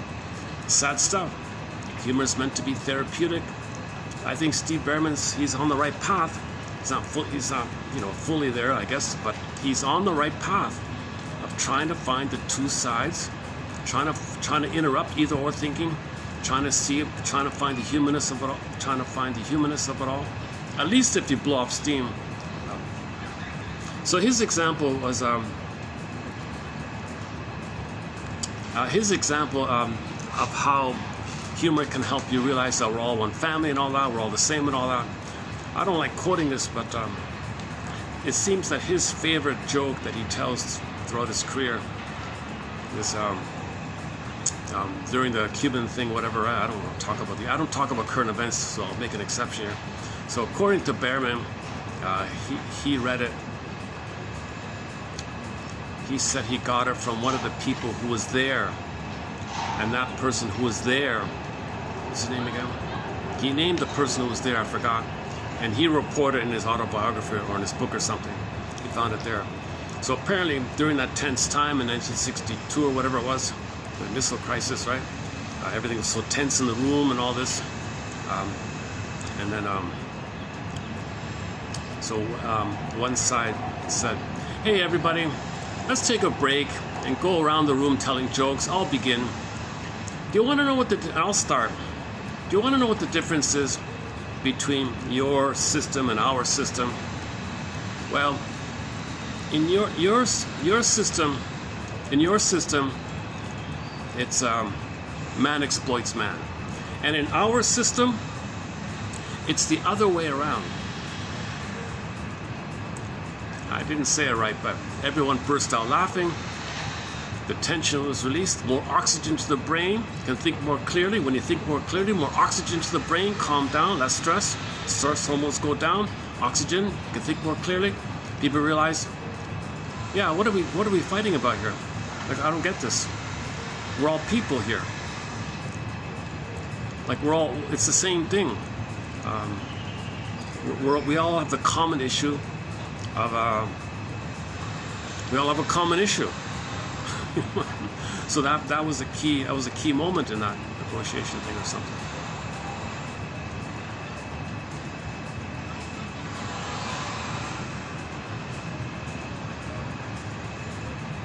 So yeah, he talked about the physiology. So all these authors that talk about humor, they all seem to go to this Mr. Norman Cousins guy. He was ill or something, went to the hospital and watched old comedies, reruns of sitcoms and all that, and just laughed. He laughed himself into health. Humor is the best medicine, kind of thing. And then people got on the bandwagon after that, saying, well, it works in theory, but does it work? It works in practice, it seems, but does it work in theory? So they write books about it. So now we know that physiology makes you think more clearly. So I guess the guy who's ill, watching the comedy, if the comedy is put down, let's say there is a lot of put down comedy, he would feel better about himself because others display the display. So if he's watching the Three Stooges or something, he could be the aggressor, he could be the victim. He's not the victim, he's the aggressor. He could be Moe, not Curly, whatever it is. Oh yeah, back to that man exploits man, or the other way around joke. He said it went through the elements. So you can think about the elements. So the gravity of the situation. So that's the earth element, the gravity of the situation, the heaviness, Okay, then, well, there's feelings involved. That's the water element. Now the surprise part, the spark of the fire, right? And then, and now when you calm down, you think more clearly. It's the air, the intellectual air, thinking air. So you got to the air, right? So earth, water, fire, air. So jokes might go through those kind of parts. The alchemy idea on his end is something that bridges the two sides. It's alchemical because from the lead to the gold, like that. The lead is either or, both and is the gold, right?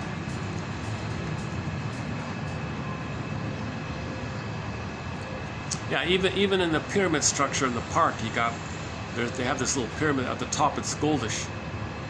The gold is the both and you got the either or on the bottom, right? Check out our quotes from the classic TV show Route 66, the fifth one down, about the third side of the coin that holds the other two sides.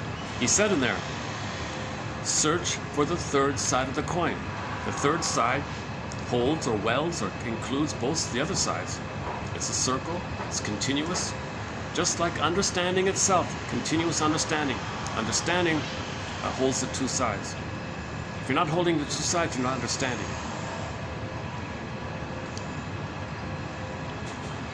That's also known as both and thinking, right?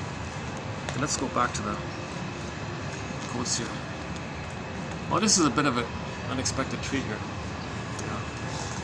Not too hot today. I usually do. Are we finished with the... What's her name? What's that actress's name? Decoy. Hang on a sec. What's her name again? Was it Beverly something? Hang on.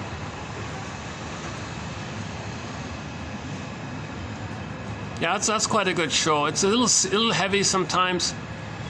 So it's a little bit kind of intense. The episodes are a little intense. Does her name show up here? Oh, there it is. Beverly Garland. Oh, there we go. Beverly Garland. Yeah, okay. So she plays the first female police on TV. And then later you got Angie Dickinson later on. Is that right? Beverly Garland. That's the only real TV series she did. She played as a guest in numerous, countless shows throughout her life. But she was really good in that show. Really amazing.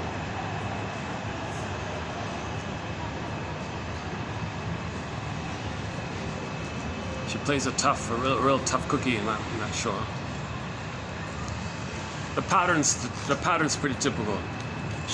The episode starts off with her being very human, making a very human little mistake, a little trusting, and then you got to spend the episode to correct it. It's quite formulaic, but it's still pretty good.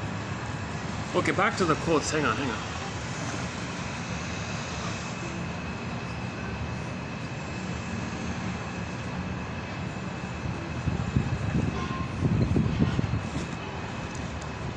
Okay, so back to 3194. Okay, speaking of comedy films, check out the film Bob and His Enlarged Amygdala. And he says it here. People with a lot of prejudice, people with a high level of prejudice or the quote-unquote prejudice personality, okay, that's trauma before 18 months. So if the set point of stress, if there's too much trauma in the baby, the set point of stress and adrenaline and dopamine are too high, the theory is the amygdala becomes enlarged. That's EAS, enlarged amygdala syndrome. And he says it here as well, this guy. He also says it. Those with a high level of prejudice tend to have a larger amygdala, EAS. Bob and his enlarged amygdala, the part of the brain that deals with immediate reaction to threat and fear. So hypervigilant, hyper response like that.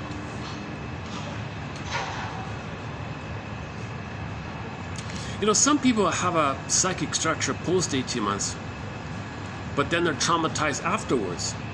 Then they're in PTS mode, but they still have an underlying tolerant personality, but they're just reactive. But if there's a developmental trauma before 18 months, you see, then it's coming from that kind of place. That's the confusion. Not everybody who's jittery or something is going to be harmful or something, or has prejudice, because there is a base structure of development post 18 months. So they're just reacting to it's a startle reaction, but some people have if they have what he's calling here enlarged amygdala syndrome, then their reactivity is already this jungle. Whereas other people think, oh, I'm just startled. I know there's no danger, but I'm startled. No, I'm startled with danger. There's a big difference like that. So the trauma. So there can be traumas post 18 months, like shock traumas post 18 months.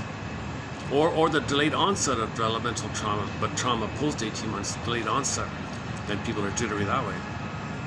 Versus people being born with PTSD. Born with PTSD. Some babies are born with PTSD. So read Arthur Janoff on that one here. Okay, disclaimer, I'm not a doctor, I'm not a physiologist.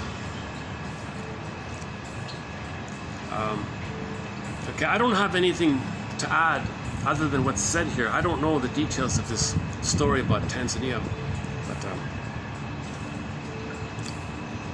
but he was making the point about the extremity of things.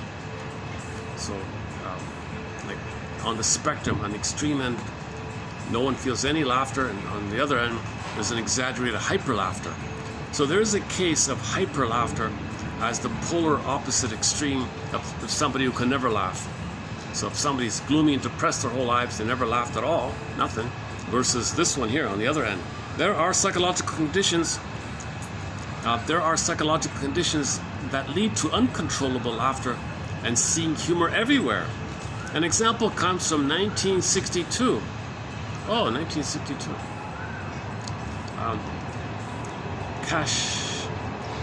Kashasha. According to this, the city is named, or the village is named Kashasha, Tanzania, when an outbreak of contagious, uncontrollable laughter broke out. Starting at a boarding school for girls, Some of the students started laughing and couldn't stop. Ultimately, more than 1,000 people experienced this over an 18-month period in that area. The explanation of the outbreak of contagious laughter is not medical.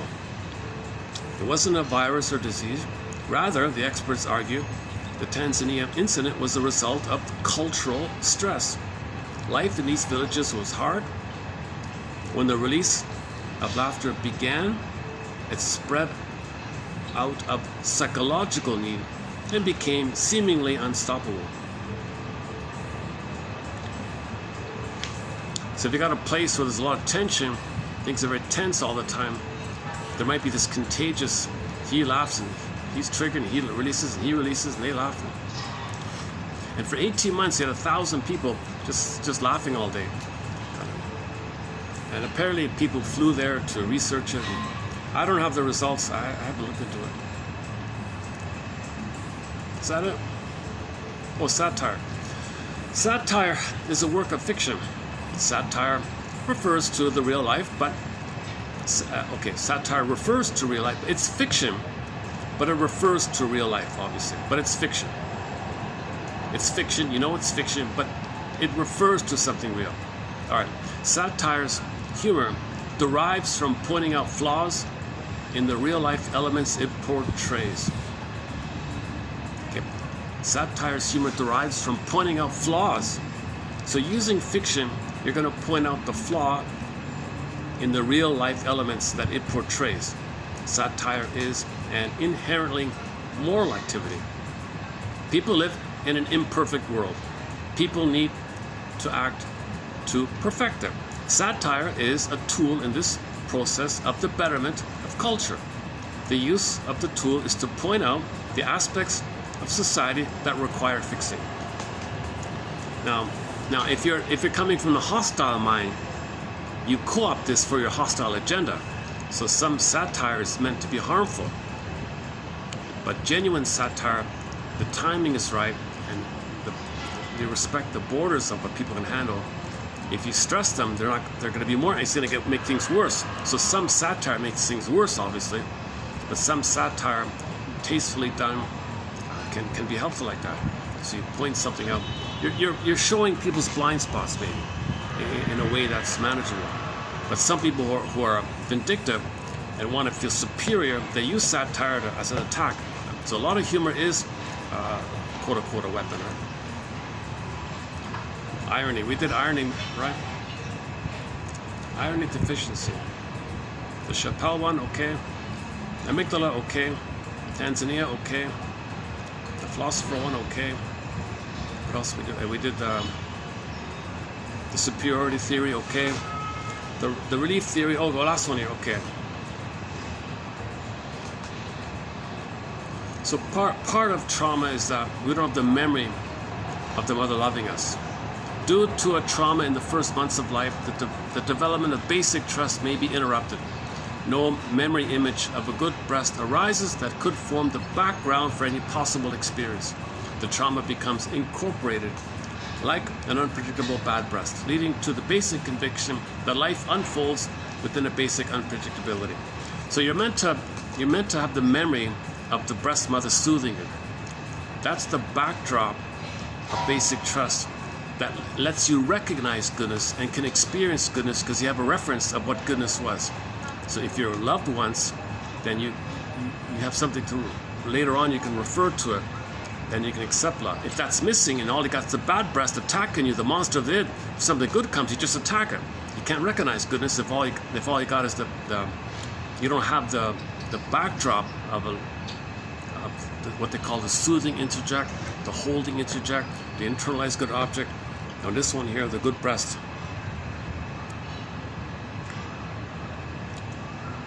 Image of a good breast. See, he simply calls it the image of a good breast. Whatever you want to call it what you want, right? Okay, that's 94. That's interesting quotes here about comedy.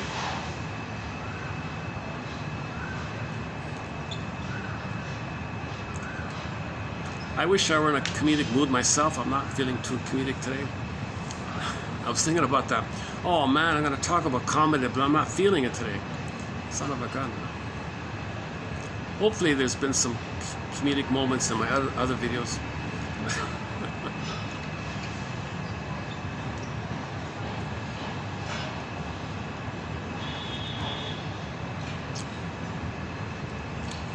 Another one from Behrman is, how do you spell guru?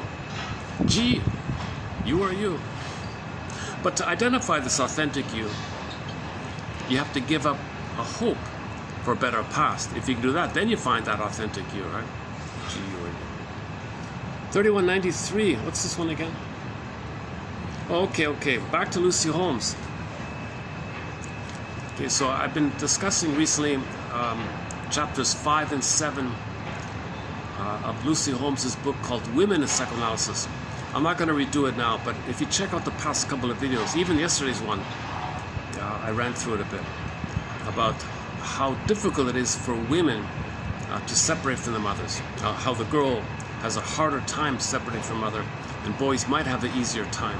This whole topic, and if the daughter's the victim of this, what happens when she grows up? What does she want when she grows up? What do women want, right? What do those women want? Okay, so this whole topic.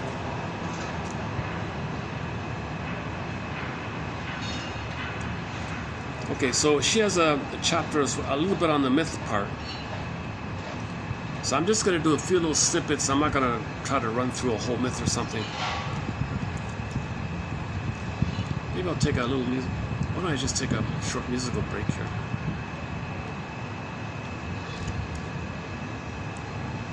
Let me just take a short musical break and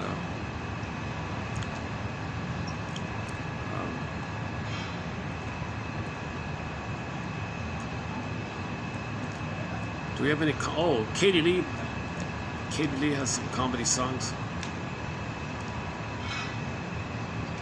Let's see.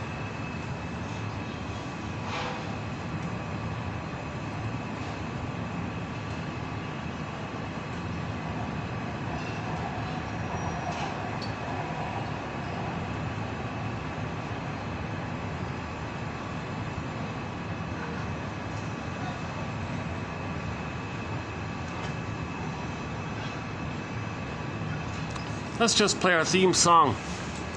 Let's just play our theme song here. Katja Epstein's German cover of Windmills of the Mind.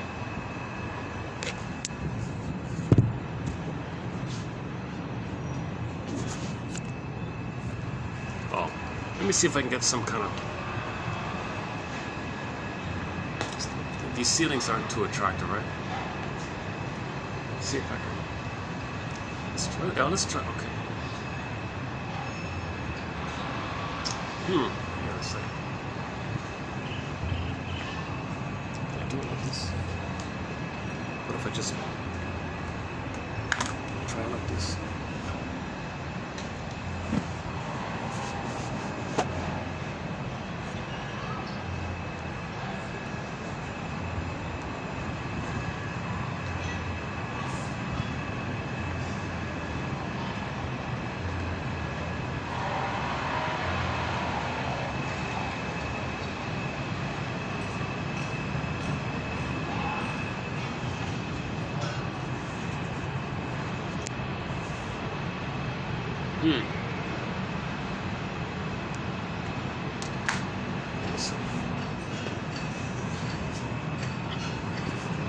And it gets...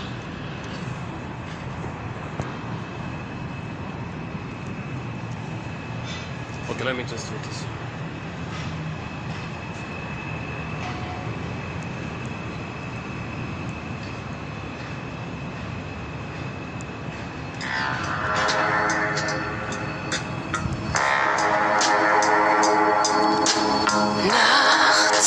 Straßen plötzlich still sind, wenn die Stadt auf einmal schweigt, wenn aus steinernen Kaminen stumm der Mond zum Himmel steigt, wenn es hier in meinem Zimmer leer und einsam wird um mich, such ich in den dunklen Schatten die Erinnerung an dich und ich fühle wie ein Augenblick zur Ewigkeit gerinnt, wenn das das Spinnrad meiner Träume längst zerrissene Fäden spinnt und sich leis zu drehen beginnt, wie sich Mühlen drehen im Wind.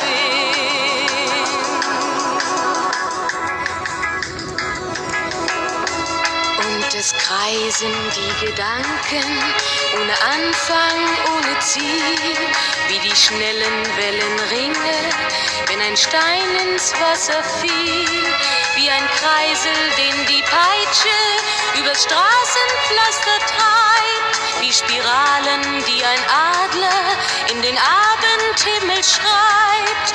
Und ich fühle, wie ein Augenblick zur Ewigkeit gerinnt, wenn das Spinnrad meiner Träume längst zerrissene Fäden spinnt und sich leis zu drehen beginnt, wie sich Mühlen drehen im Wind.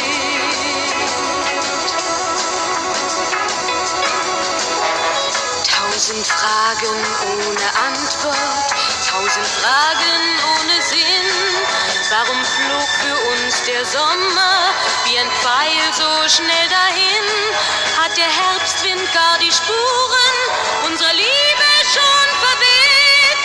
Wenn erst weiße Flocken fallen, ist es dann für uns zu spät. Sah ich eben nicht im Dunkel deinen Schatten an der Tür, hoffte für ein paar Sekunden, du kämst doch zurück zu mir. Doch warum sich selbst belügen? Längst ist meinem Herzen klar, dass der Pulsschlag dieser Hoffnung nur mein eigener Schatten war.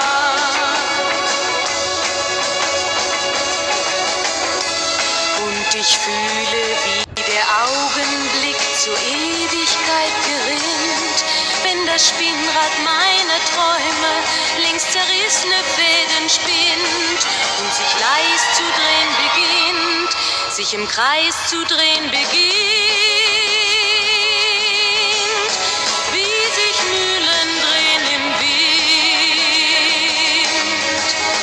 wie sich Mühlen drehen im Wind.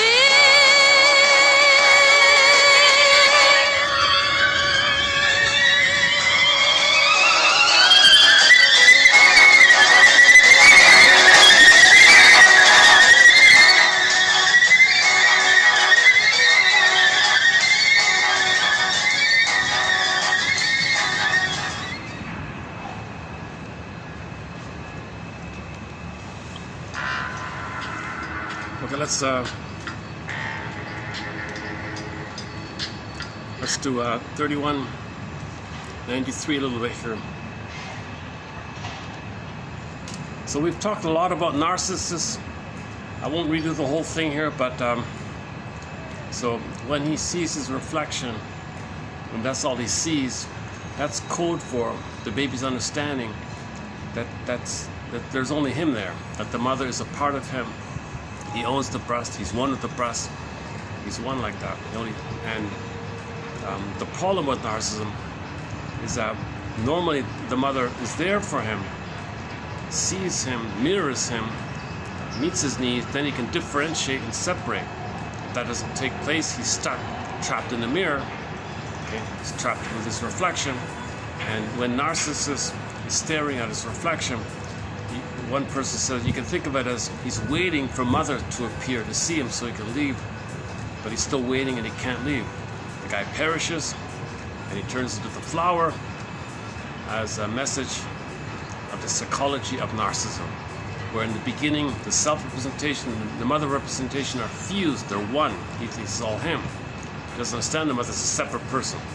He doesn't have mutuality yet. He thinks the king and the god, it's all special like that. He feels entitled. These are people who go through life with a sense of entitlement, rules of living. They don't really see others too much. They don't care about other people's feelings. They have lack of empathy. Famously, they're famous for that kind of thing. A recent quote was, think about the kids, the 1-year-olds playing in the daycare or something. They don't really notice the other kids. They just play with their toy like that. Later on, they might play with the other kids or something. The other example was from the book it's not you, it's your mother or something, or you and your narcissistic mother, or it's not you, it's your mother. One of those kind of books, I forgot. A lot of books about narcissistic mothers. Huh? One of them was, one way to think about narcissism is, imagine a little girl or something, she said, imagine a little girl playing with her dolls and all that. And she gives roles to the dolls. All right, doll number 1, you play this role, okay? And doll number 2, you play this role, okay? Now she's the center, she gives the role, she controls the puppets, the dolls, and they perform the role that she gives them. And she's kind of in that little solipsistic world of her own like that. Now in regular development, she gives up the dolls and enjoys playing with the kids in the real world with the real people and real play with other human kids, and she has that kind of joyfulness of playing with other kids. Normal development, right? Okay, now think about people with narcissism. They're still in the little dollhouse. They assign roles to people, treat them like things that should behave for them. Like the girl playing with the dolls. They kind of operate like that. You'll see Holmes' lines, everybody's symbolic breast that she served them. They siphon them. If they don't comply, that's the breast misbehaving. They get a rage, narcissistic injury, got to get supply. Sent to the stage and all that. If really the other person doesn't respond, they click devaluation. Sour grapes, didn't you anyways? Okay, superiority, theory of humor. There'll be dark humor, didn't need you anyways, you're no good anyways. So they put them down, they feel better.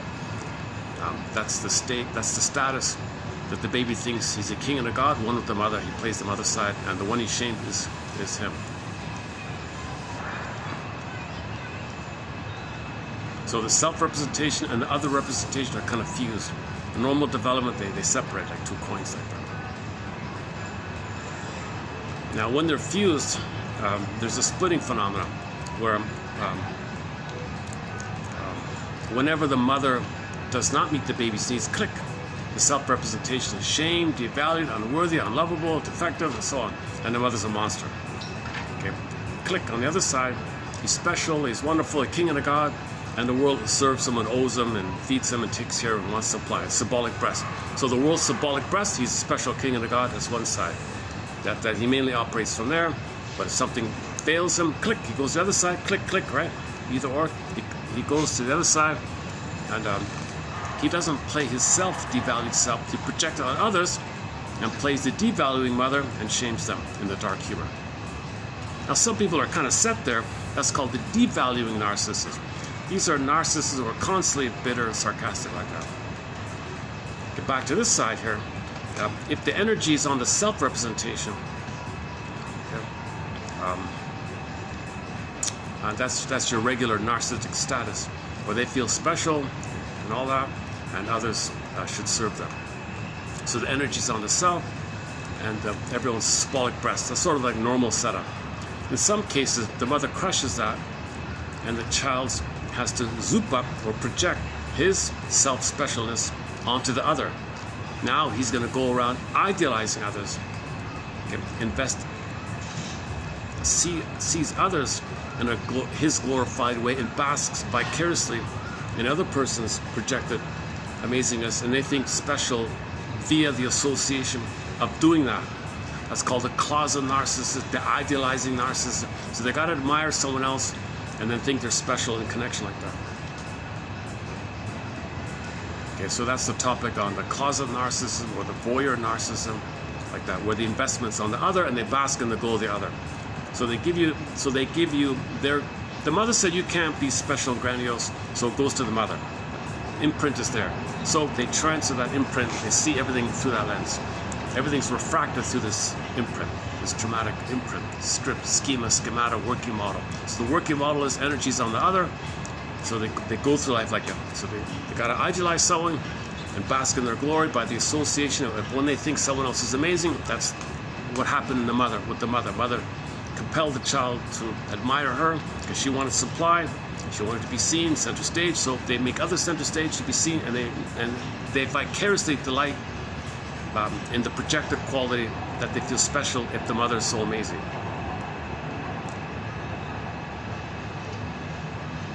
Now they can be very pleasing, but it's not like a pleaser, it's just an admiring thing. So there's a difference between closet narcissism and the codependent pleasers. That's a topic, that's a separate topic. But in the mind, they haven't differentiated. Okay, so the baby is a king and a god, special and all that. Thinks doesn't have to. He didn't get enough love and identity to have an authentic self for the regular quote-unquote human side of being human, right? They think it's just jungle survival, and that's narcissism, right? And there's various types, like flowers. There's different types of narcissism. You got the waif narcissist, the warrior one just mentioned, the closet one, okay, the turtle one, and the clinging vine one. The clinging vine narcissist is not the same as the codependent. Okay, the overt ones we know about, the cookie cutter overt ones. I'm reminded of the show Harry's Law. There's a guy in there. He had a midlife moment. So he was an exhibitionistic narcissist, selfish, self, but he was also he would use his version of it was like he was a combination of an arrogant, hostile, vindictive, arrogant narcissist and a clown-like. So on the Enneagram, he's like 8 and a 7 or something. So he had a clown-like quality too, but he was also a bully like that. So he was a successful lawyer and all that. Anyways, he had a midlife moment. His tricks didn't work. So he said to himself, I wonder what's worse, to realize you're no longer who you are, or that you still are what you've always been.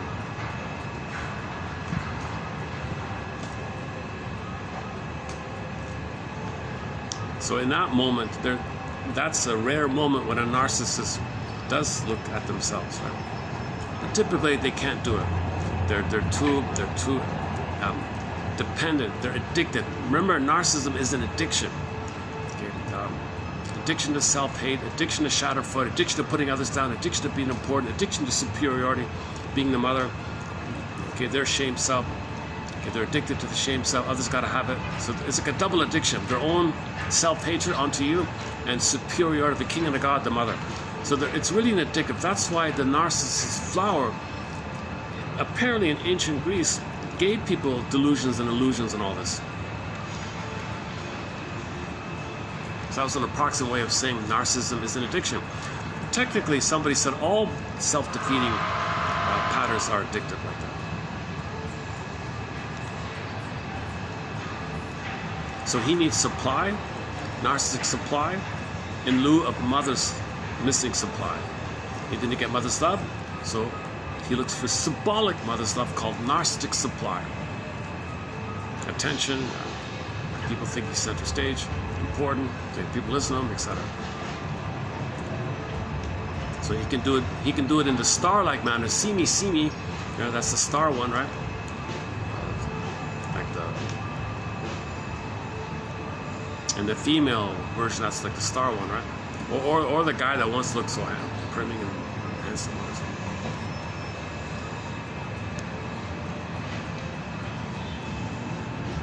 That'd be the 3 on, that's typically the 3 on the Enneagram, right? The star one, the 3.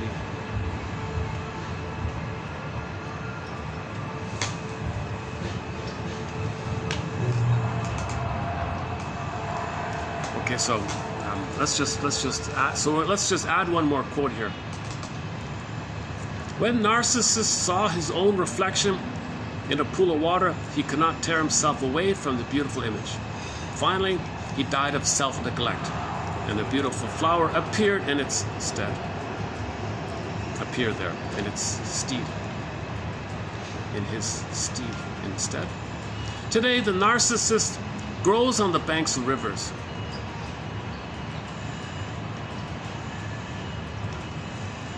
It's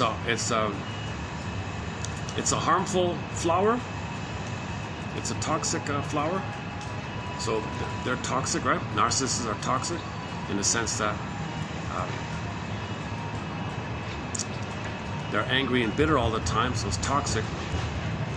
They gotta shame you. It's toxic because they're filled with self-hate. They gotta hate you to feel that they're the hater. Mother's the hater. He was hated. He becomes a hater.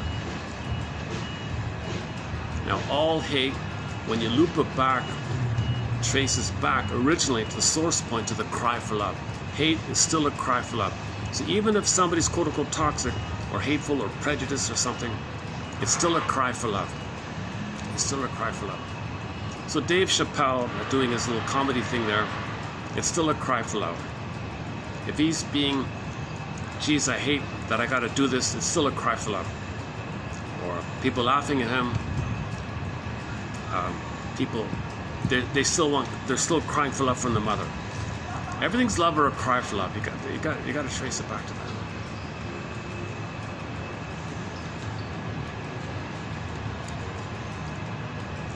What is usually emphasized is the high opinion narcissist had of himself. But the fact is that narcissist died because he was so in love with his own reflection that he forgot to eat and take care of himself. This myth is as much concerned with destructive impulses as with life force ones. Is this a myth of self-love or mourning for a lost object? Question mark. Whichever interpretation we take, Narcissus was unable to withdraw his emotional investment from the beloved image sufficiently to seek new objects and survive. So his emotional investment is in the mother, but he's the mother. They're one, so it's himself. Mirror, he sees himself. He's invested in the mother, but he thinks the mother's him. That's the fusion and symbiosis. Babies are in that oneness phase called, it's a delirious phenomenon, it's a blissful feeling, paradisical, but it's meant to be temporary. If you're stuck there, it's addictive and painful, and the pain makes you addicted and you can't leave it like that. That's why he's so hostile. He's angry, he can't leave it.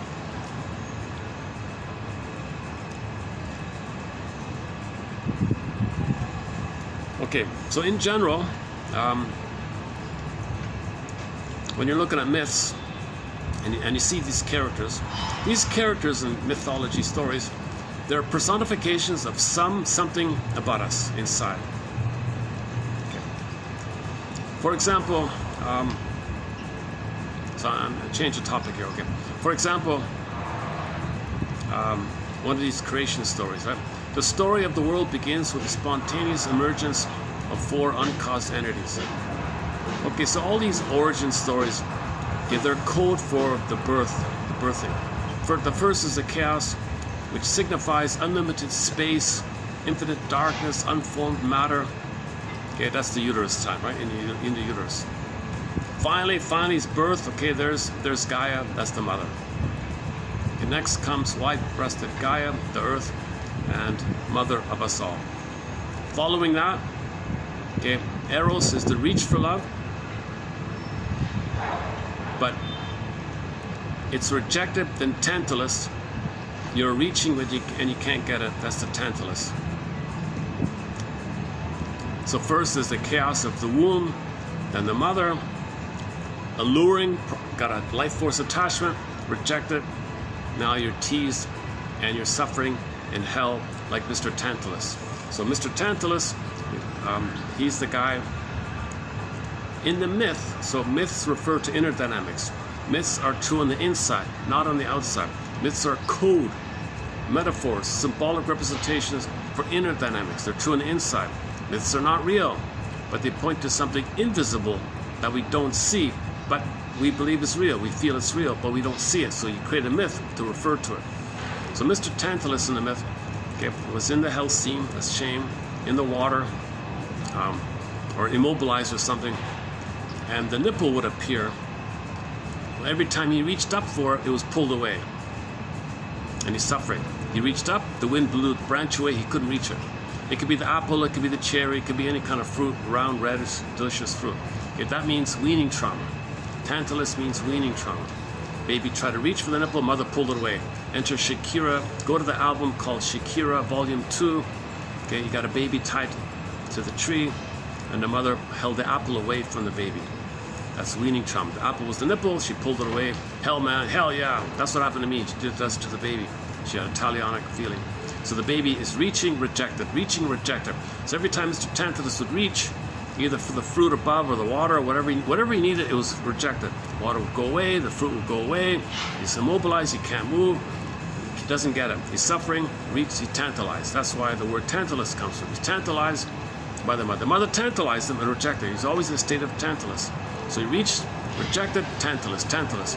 Now the Tantalus, we're all kind of Tantalus. When you hope In the present, you're Tantalus. We're all Tantalus in a sense. Anybody's dysfunctional Tantalus. You hope that the ice cream can be mother's sweetest and soothing and comfort of the past. You hope something in the present that's the material or money thing could be mother, let it pass. It's rejected. So we reach, even if you get the thing, it's still rejected. Whether you get it or not, it doesn't translate to the real mother in the past. Give thee all hope for a better past.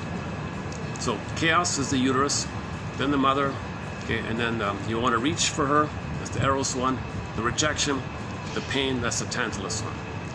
So that's what he means. So in these myths, some of these ancient myths, they would refer to this. Okay, so chaos, Gaia, eros, and Tartaros or Tantalus. So we might think of Tantalus or Tartaros as the frustration of desire.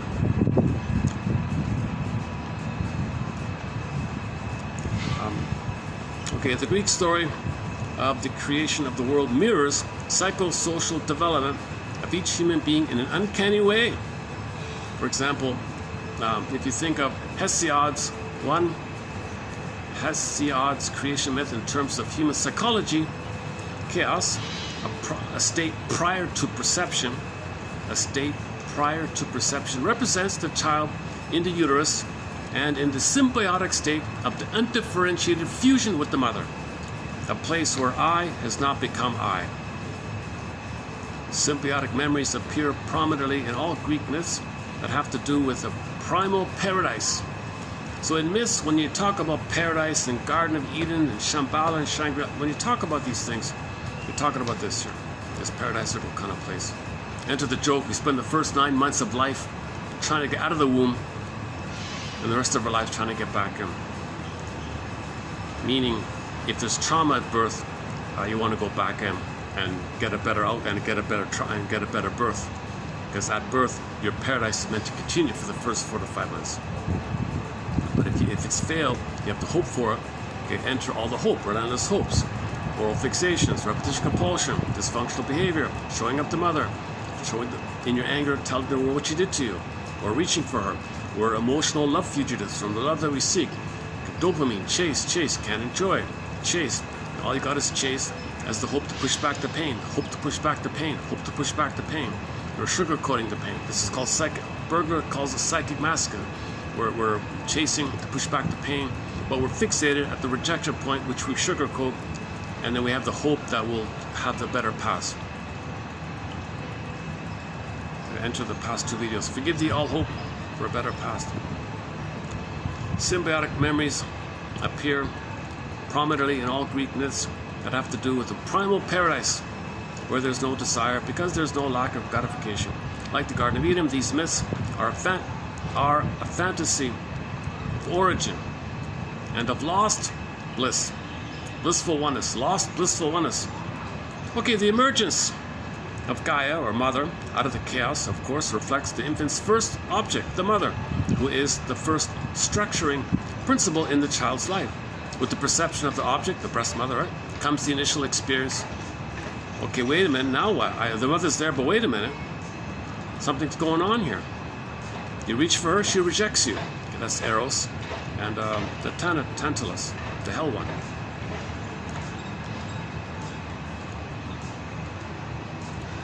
As well as the first feelings of desire for the mother, it's the Eros, desire for mother, security, and the bliss, continuing the bliss.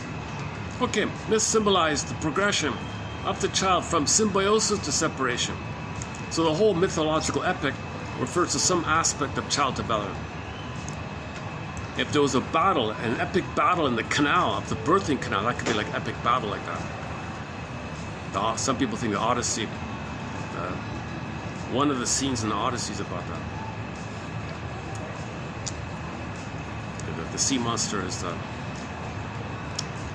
the cord of 3 veins, the sea monster, and the Chabarus, and the hard rock and the hard plate, the whirlpool. If you stay in it, you're going to swirl in the world. If you stay, but you're going to crash, and you're fighting with it's prenatal distress syndrome because you're enraged at the cord, in the veins, and the placenta. You got the sea monster, and you're fighting with the sea monster. No, it's you're just seeing your mother, your first mother. The mother in the uterus might be the cord, 3 veins, and the placenta. The baby somehow senses it. He's spent his whole time there. He senses that's the mother, but he's enraged at it. There's your sea monster. So you see the sea monster, he's got to navigate between the two. Sea monster, and they got to navigate between staying in, he's going to perish. If he has a hard birth, he might perish at the birth. It's hard. So you see that careful navigation of that kind of. So you're facing your birth trauma, your birthing canal. That's one theory, but that's Mr. Mott's theory, Francis Mott.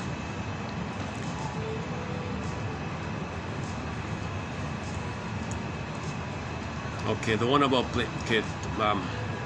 so be careful about blaming women for everything, right? So Pandora, the first human woman, who of course opened Pandora's box, unleashing all kinds of troubles on human beings. Thus, Pandora, or woman, is the root of all of our problems.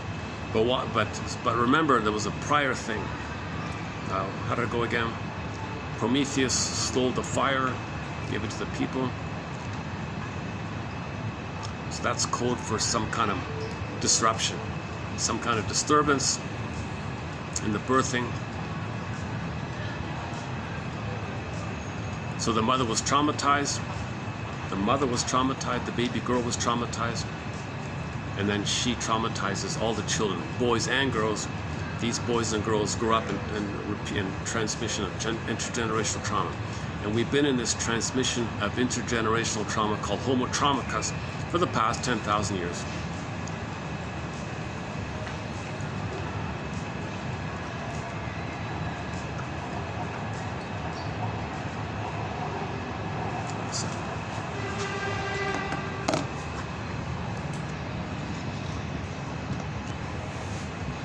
Yeah, I'm just doing little snippets. I'm not going to tackle the whole myth here because I still don't know myself. Okay, disclaimer, I'm not a mythologist. I'm not Joseph Campbell. He's too confusing for me anyways. I can't follow that guy. Okay, just a snippet from the Odyssey. So Odysseus' son, Telemachus. Athena comes to the 20-year-old son of Odysseus, Telemachus, and says, "Young man, go find your father, okay?" This is the theme of all the hero stories. The boy must leave his mother and go to find the father, which is the search for a career, for the source of power and meaning in life. Okay, so in the Odyssey, all boys have to leave the mother. All girls have to leave the mother. It's harder for girls. So they have a son who are belligerent and think the son can help them separate from the mother. Lucy Holmes is talking.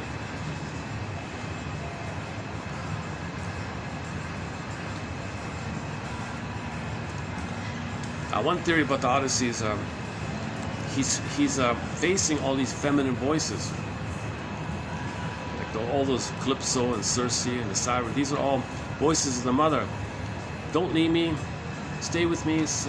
I'll take care of you. You don't gotta go home. You gotta find yourself. Stay with me. No, I want to find myself. No, you can stay with me. Calypso, I'll make a nice. I'll reward you for regression. Calypso, right? Circe said, "Oh, just stay in the delusional, blissful oneness of me. You don't gotta find yourself." Okay, Lotus, similar to Lotus, and if you try Laestrygonium, you're afraid. So he's got to face these kind of female voices, mainly Calypso and Circe. But he kept saying, "I want to find my home, my embodiment, my inner home." The travails of the traveler reveal the traveler to himself. He recognized that he's disconnected from his inner home, okay, at the beginning of his midlife journey, the hero's journey, the Odyssey. That's when his unconscious started to make him suffer for his narcissistic attitude. He started to feel depressed. He was suffering. So then he recognized, "Oh my God, mother failed me." He went to the underworld, saw that he betrays himself the way his mother betrayed him. And he's doing it like Sisyphus. Odysseus in the underworld looked into Sisyphus' face and he saw that it was his face. By the way, if somebody has the bully pattern or the Minotaur personality pattern in the underworld, when they see the Minotaur, they see their own face. So they have identified as aggressive. So you gotta learn about this fusion. You gotta unblend with the mother. You gotta recognize the mother used you as a proxy of her missing symbiosis, so you couldn't leave her. So you got to understand that the mother might have had this agenda. She had a compulsion to get a better past for herself. So she might have used the child. In particular, if it's daughter, she might say to so if a mother's daughter, I didn't get oneness with my mother. I'm going to pretend you're me, okay? So let me control you so that I can think you're me getting the oneness. So you can't separate because that's me not getting my oneness. I need my oneness. I don't want to separate. First I got to get oneness. I never got oneness. So some mothers might overly control the daughter. Now imagine that daughter, when she grows up, she thinks to herself, man, I wish I had the power to break free from this. Okay, so she prays for a son, makes him in a jungle mind, because she felt it was a jungle, makes him naughty, rebellious, because she thinks in her theater of the mind, she can separate from the mother still. She wants a better past. She wants to separate from the mother. So the mother who creates a bully son, she's living in her past, hoping to separate from the mother, to get a better past from her childhood.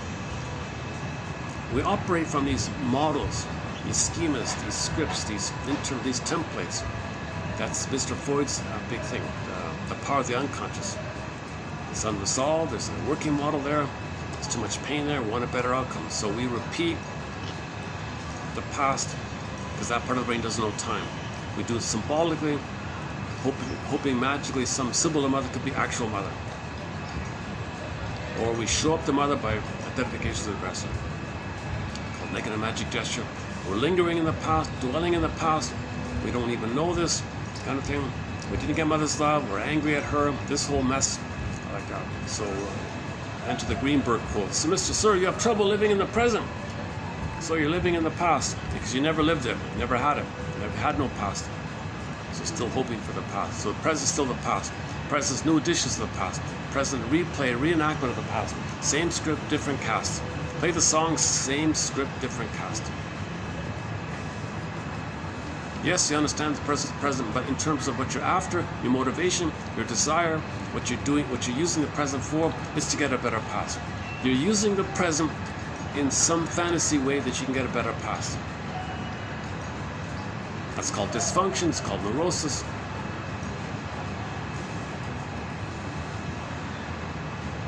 Okay, next one here. Okay, the story. In the story, okay, so okay, there's a. So in the story, the Sphinx in the Oedipus story, it's not the one in Egypt, right? In the story, a Sphinx, not an Egyptian Sphinx, but a female form with the wings of a bird, body of an animal, and the breast, neck, and face of a woman, has caused a plague in the land. To lift that plague, Oedipus has to solve her riddle. What is it that walks on 4 legs, then 2, and then on 3? The answer is man. The infant creeps about on 4 legs, the adult walks on 2, and the aged man walks with a cane. The riddle of the Sphinx is the image of life itself. And once you have faced and accepted the riddle, mortality, okay, you're not going to live forever, you're not infantile. Narcissism means you don't really care about time. You think I'm going to live forever, 19 forever, 18 forever, whatever that's called. All these, I'm going to live young forever kind of type of songs. That's the denial of this. That's why there's problems, right? The riddle of the Sphinx is the image of life itself. And once you have faced once you have faced and accepted the riddle, okay, then, okay, the conquest of the fear of death is the recovery of life's joy. So you got to admit mortality. You got to admit the 3 stages. You got to admit this. One can experience the joy of being alive only when one has accepted this. Not as contrary to life, but as a part of it. Out of the joy, so similar to saying you're accepting reality.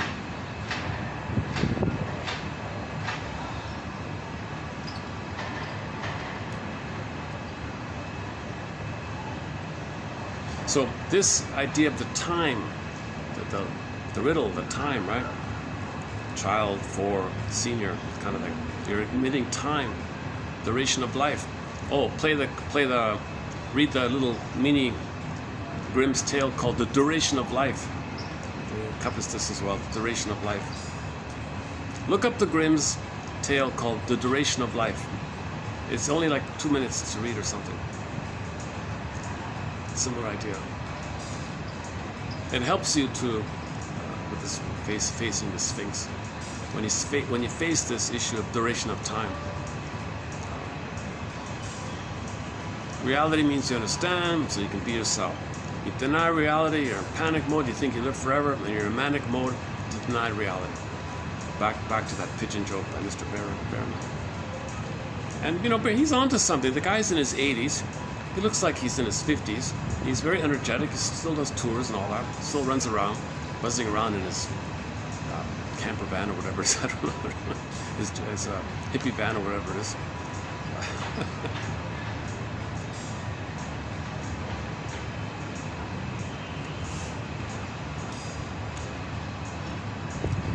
Greek mythology is, for the most part, male-oriented. It is also extremely dualistic in that all compassion and human kindness is reserved for your little in-group, while all your anger is projected out. Well, we got to grow up here. What we got to do here is this in-out stuff. You got to own your man in the mirror, own your projections. So what we need now is a new myth, a new world myth. A return to the goddess as metaphor could be helpful in the creation of a myth of our time. The goddess loves all her children equally. And if the earth is to survive, compassion must work in the whole of humanity. So we need a new world myth. One person calls it the myth of the goddess of paradox, the goddess of metaphor, the goddess of something that joins the two sides. We need a goddess that joins the two sides. That's the new myth. The new myth, see, either or, in or out, my side, your side. This kind of stuff is causing the problems, right? So realizing that we're homotraumicus, realizing that we're in an immense amount of pain, and what caused the pain, well, 10,000 years ago, it was an accident. And we've been in this loop for 10,000 years. When are we gonna wise up to this? When are we gonna wise up to our traumatized condition and have a new myth of healing, of using paradox, two sides humor, both hand humor? She calls it here, what is it? The goddess of compassion.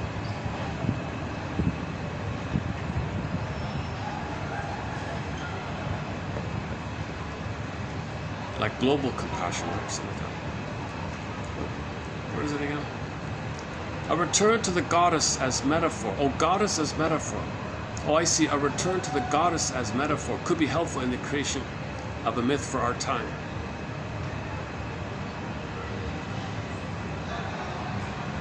So we gotta have a common image, personification of seeing the two sides, seeing our trauma. The goddess of homotraumicus, the goddess of healing homotraumicus, the goddess of recognizing that, the goddess that helps us to recognize that we're homotraumicus and that we can't heal ourselves because it's part of nature to heal. And one tool for healing is the both and perspective. Using, and humor can be one way to use humor is in the service of both and.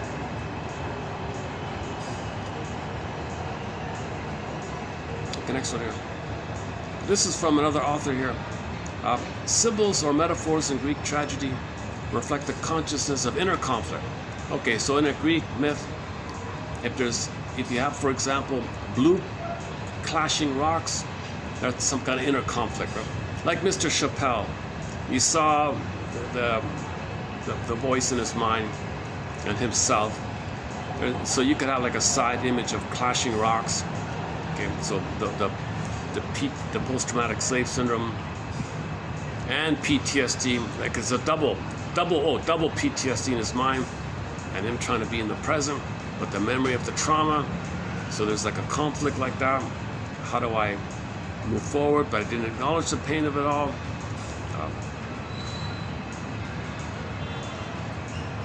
And part of your hope to hold on to the past is to save your mother in the past. It's an act of loyalty and devotion and compassion to the people in the past. So it's kind of hard to let go of that. Again, go to the past 2 videos on that topic.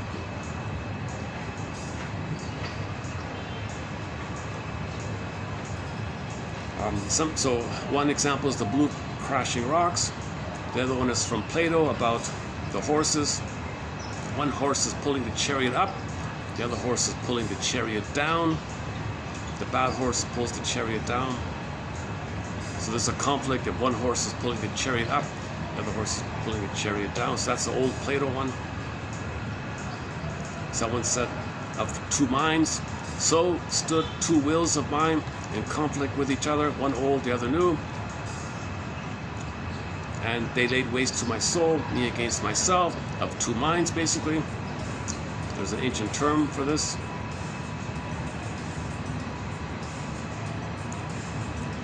Okay, that's about it. All right. So you got to think of myths as code for psychology. In other words, myths as code for psychology. All myths are psychology. So you can have some myth stories about child development, and if you're careful about it, some people have spelled it out. Some people have carefully spelled out all these little fairy tales and myths and how it correlates to child development. Lucy Holmes did a bit of it. I didn't read the whole thing. I didn't present all of it. I didn't read all of it, to tell you the truth. I'll recycle around and pick up on what I missed.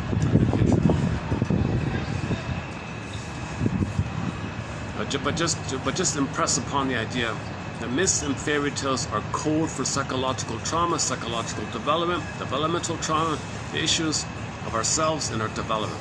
It's all about our development and our trauma. Chaos is the womb, Gaia is the mother, the breast, okay, and then the forces of reaching, wanting to connect, to develop, eros, blocked, Tantalus, hell, shame, desire, frustrated desire, hell, suffering, rebounding, aggression, anger, stuck, pain. So you got the need, wish and the fear, basically, wish, inner conflict. So the desire and the Tantalus is kind of like the clashing rocks, like that.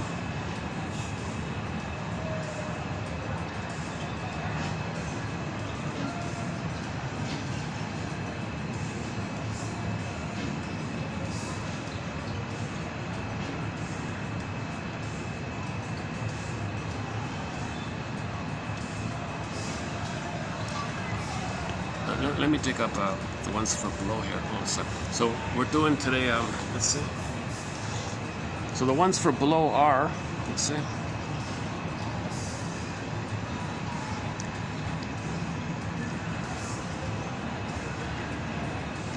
$33, right?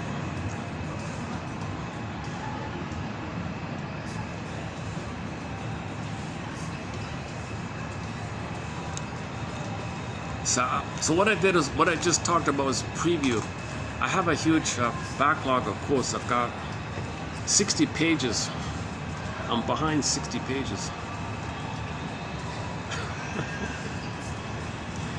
So what I talked about today will be revisited 2 months from now, kind of. And what I'm talking about here was done in preview mode 2 months ago.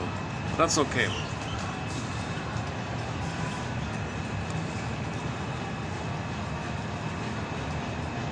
A parent gratifies real needs and contains the wishes of the child in the service of the child's development. The child experiences the competence of the parent in the relationship where that exists and makes it his own. So mother soothes him, he can soothe himself. Mother's there for him, he's there for himself. Mother accepts him, he accepts himself. How the mother treats him is wired in, it's a part of him, he does that to himself. Where the competence doesn't exist, the child does the best he can on his own. He pays a price, namely compromises in his development, and will later necessarily seek out relationships in the service of a repair. So if the mother fails the child, betrayal trauma, relational trauma, you're hoping for somebody to kind of like correct that. No one can, no time machines, only consciousness of where you're at only consciousness. The two people need to be conscious of where they're at, and they help each other under the umbrella of conscious recognition of making I statements. Blindly trying to get your needs met from the nursery with somebody in the present is not going to work. A lot of conflicts. Okay, deficits in the capacity to relate. The so-called parameters. Okay, one person talks about parameters. Masochism, isolation, acting out, narcissism as parameters can be discovered in the treatment relationship to derive from an original failure of containment of the baby's anger and his wish to relate. So if the mother doesn't quote-unquote contain, hold, soothe, is there for the child, okay, he's going to then certain themes that come about are these themes he calls parameters: narcissism, self-defeating behavior, withdrawal, acting out, etc. He just calls them parameters. At the point where the objective, dispassionate, lucid character of the treatment has failed to solve the problem itself infects the relationship. This happens reliably, but the reliability never makes it easy. Quote, I dreamt last night that I was trying to tell you something and you were not understanding me. Okay, go on. Oh, you always say that. You always say that to me. It just proves you don't understand me. Well, it is useful to focus on the part which can be difficult. The point where both therapist and client occupy this emotional issue. They both preclude and require each other. We may call this a transference bind. So client feels misunderstood. So there's a transference blockage. But this simply means that, like Breuer, we have no idea what to do except to bail out. For the client's part, the therapist is in some measure participating in or creating a fresh version of an original problem. The client feels that he or she alone cannot solve the problem because right now the therapist is making things worse, and a new urgency attaches to the client's demand, and that the therapist be somehow different, or at least understand and own his or her part to the problem. For the therapist's part, the bind consists of the sense that, to the extent that the client is in the midst of this feeling, the only response that seems to work is a total, complete, accepting, unchallenging empathy. And yet the therapist also feels that all this will do ultimately is to postpone some necessary, painful hard work. Perhaps empathy plus some critical difference in feeling and perception. Perhaps empathy plus some critical difference in feeling and perception, which the therapist suggests.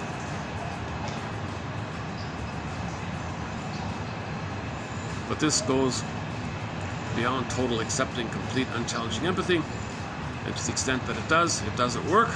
It is felt by the client as an injury. The continuation of the relationship at this point appears to depend on the sharing of the problematic mindset, and yet it is equally true that the continuation of the treatment relationship depends on the sharing a reality other than the problematic mindset. Okay, so the therapist failed, stepped into the recreation of the client's drama, and he couldn't interpret it. So the client felt misunderstood, so he sets it up, creates unknowingly, finds a way to feel misunderstood by the therapist. Okay, he missed it himself, so now he's in a mess, and therapy's kind of blocked. So the therapist might panic and provide perfect mirroring. That's not quite the thing. He's overcompensating. Now you got a mess like that. So the idea is to interpret, not step into the role that's being expected. If the therapist doesn't know, and he's better off just being honest. Let me think about it. I don't know.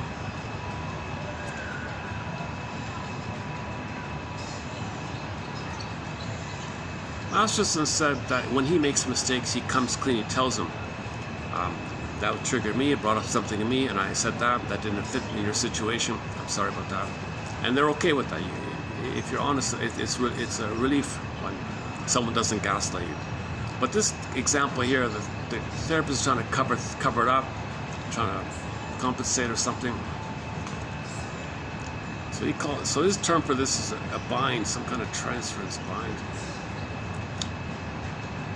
One of the residues of a traumatizing interruption of relatedness is the person seeing himself as responsible for the loss, and thus the repetitive loss of relatedness becomes a self-punishment. This person leaves as everyone else does.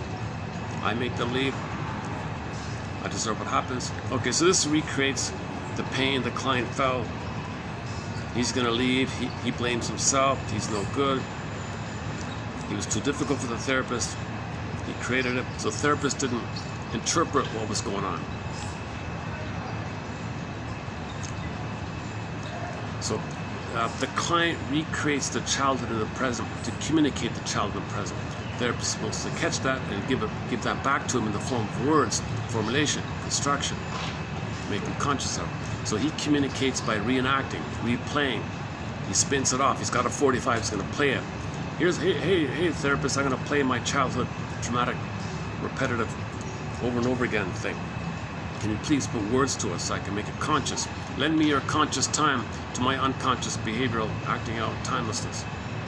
So this example seems to mean he missed it. So this missing of it is a chaotic frustration. Therapy fails, and then it reinforces the traumatic imprint on the script. Mother didn't understand me. Therapist doesn't understand me. He created it. Therapist is supposed to interpret. And your mother didn't understand your needs, and you're wanting to make sure that I'm in a place where I can never understand your needs. You're recreating how no one ever understood you. Son of a gun. Maybe you're right. Attachment through guilt. Attachment through guilt. Oh, hang on. Oh, so okay. So in conclusion, in summary, the client feels misunderstood. The therapist tries hard to understand. I feel some kind of pressure by all this. Okay, I'll back off. Oh, you're abandoning me. Therapist, oh, I'm not abandoning you. Let me reconnect. No, now you're impinging upon me. I feel pressure. Okay, I'll back off. I'm trying to understand you. So the client feels the therapist is misunderstanding and impinging in a way that's profoundly familiar to them from the past. So either mother withdraws, is aloof, or she's engulfing, impinging, or she's abandoning.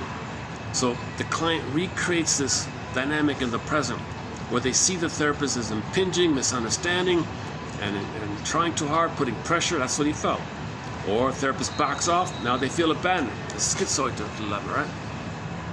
So the client feels either abandoned or impinged upon. There's no middle ground. They don't feel understood. They just feel either the two things. Either you're too abandoning, too demanding, too clinging, too like my mother, or you're too aloof and you back off and you ignore me, you give me the cold shoulder and punish me with your coldness, and then you threaten to leave me alone. I can't be alone. So if the therapist comes a little closer, he feels engulfed. Steps back, he feels abandoned. And that's the only thing they feel. Masochism terms this the schizoid dilemma in his book. The schizoid dilemma. So the cartoon is the guy had a chair in the little therapy room, and he was shuffling it back and forth. He didn't know where to place the chair. If he places it one spot, he feels it's either too close or too far, so he shuffles accordingly, and then he shuffles accordingly once again. Shuffles the chair back, abandoned. Shuffles the chair a little forward, engulfed. Puts it back, abandoned. He can't settle in. He can't relax. He always feels triggered with those things. So he recreates that like that. So a therapist is in a bind, he says. Your therapist bind. The client's only memory, only understanding, only feeling in this situation is that of being traumatically misunderstood.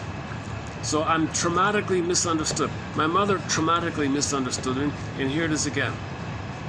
There is a paradoxical protective safety of desperation in the repeat of that experience. To abandon it is to abandon what little there was. So you recreate to hope for a better past. From the client's point of view, feeling misunderstood is the only way of having any kind of relationship. So the only way, in transference, you only can feel and relate to what you experience. So in the present, you're only doing what you had in the past. That's the only way to relate, the only way to feel is that past stuff. So in the past was pain, misunderstood. In the present, pain, misunderstood. So if there's too much drama and fighting in the past, you create that in the present. You have a 45. New situation, play your 45. Next situation, play your 45. You only have one record. Your one and only tune from the past, the imprint pressed on the 45. Every neurotic is a music enthusiast, but he only has 145. He carries it with him everywhere he goes. Every time he sees a turntable with never-ending fiery ardor, Breuer says, he plays his one and only tune. He has a dysfunctional feeling system. He only felt the stuff in the past. He can only relate the way he related in the past. So he's just repeating this past problem. Mother didn't understand, mother punished him. So you recreate that. Make him, you don't understand me, you're gonna abandon me. You just recreated it kind of. So we repeat, that's all we know, it's familiar. It's the only way to relate. The only way we have of any sense of relating is this mess, is this disappointment. So he's got to recreate the disappointment. That's his only sense of any kind of relating. Disappointed, punished, disappointed, punished. So in the present does the same thing. So he's limited to this limited, very, very narrow, limited range of relating and feeling. Breuer says neurotics don't love, they only have transference love. They can't feel differently, they only feel what they felt in the past. Now at the same time, you recreate in the present in an attempt to know the past. That's why you put words to it all. Make it conscious. Once it's in consciousness, it's kind of computerized, mentalized, processed, then the ghost can be laid to rest. The past can be laid to rest. The past is the past. It happened. If you don't know the past, you're just repeating it. So you repeat in an attempt to remember. Memory, story, narrative, memory. Okay, that's the past. Then it's processed. Okay, like something's processed. So it's ghost is laid to rest. Your life force is free for the present. Because you no longer have to search for a better past, because you understood the past. And that's the mourning process, the healing process. Okay, so we can heal through mourning and consciousness. So you don't change the past, you understand the past a little differently. And when you understand the past a little differently, you're saying to yourself that you're laying down some sense of okayness that in the past you could have gone the road not taken. So in the present, when you choose healthier things, there's a reference point that it would have been okay, I can be okay. In the present, choose healthier path. But if you don't have that, you're blocked in that thing. So yesterday's quote about the okayness idea.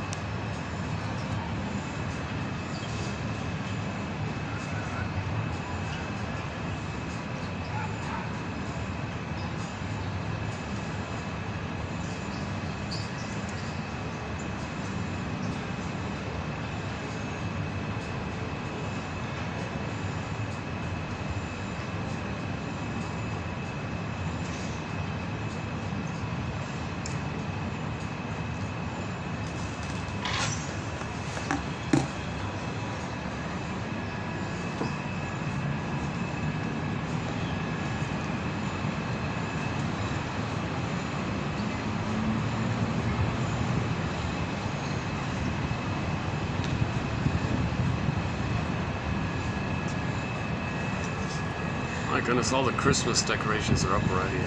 Jesus.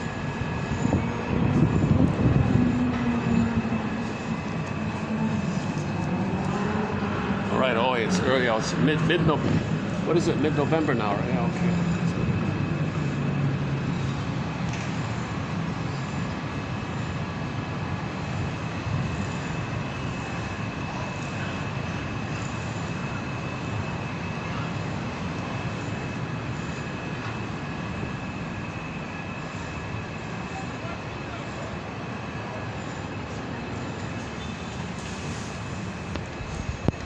How are we doing with the time? Yeah, maybe I'll start the... Let me see the time.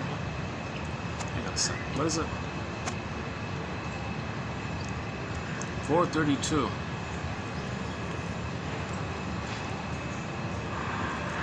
I still have an hour of light, actually. So either I just ramble on or start to wind down here.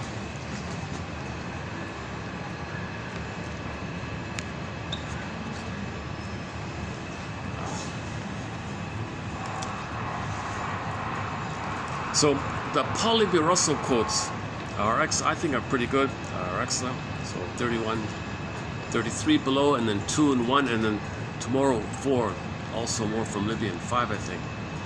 So the quotes by Libby Russell are excellent, I think.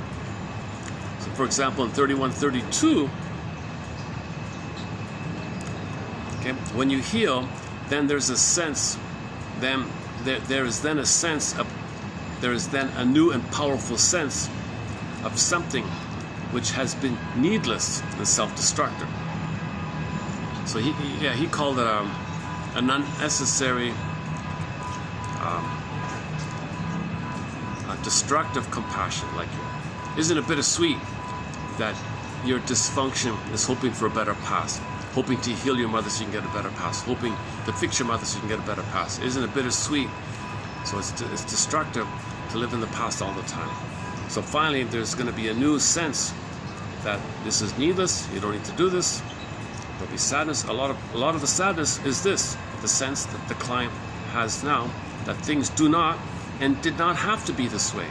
So part of the mourning is this sense that it didn't have to be this way. It never needed to have been this way. So now you're owning the past in a new way.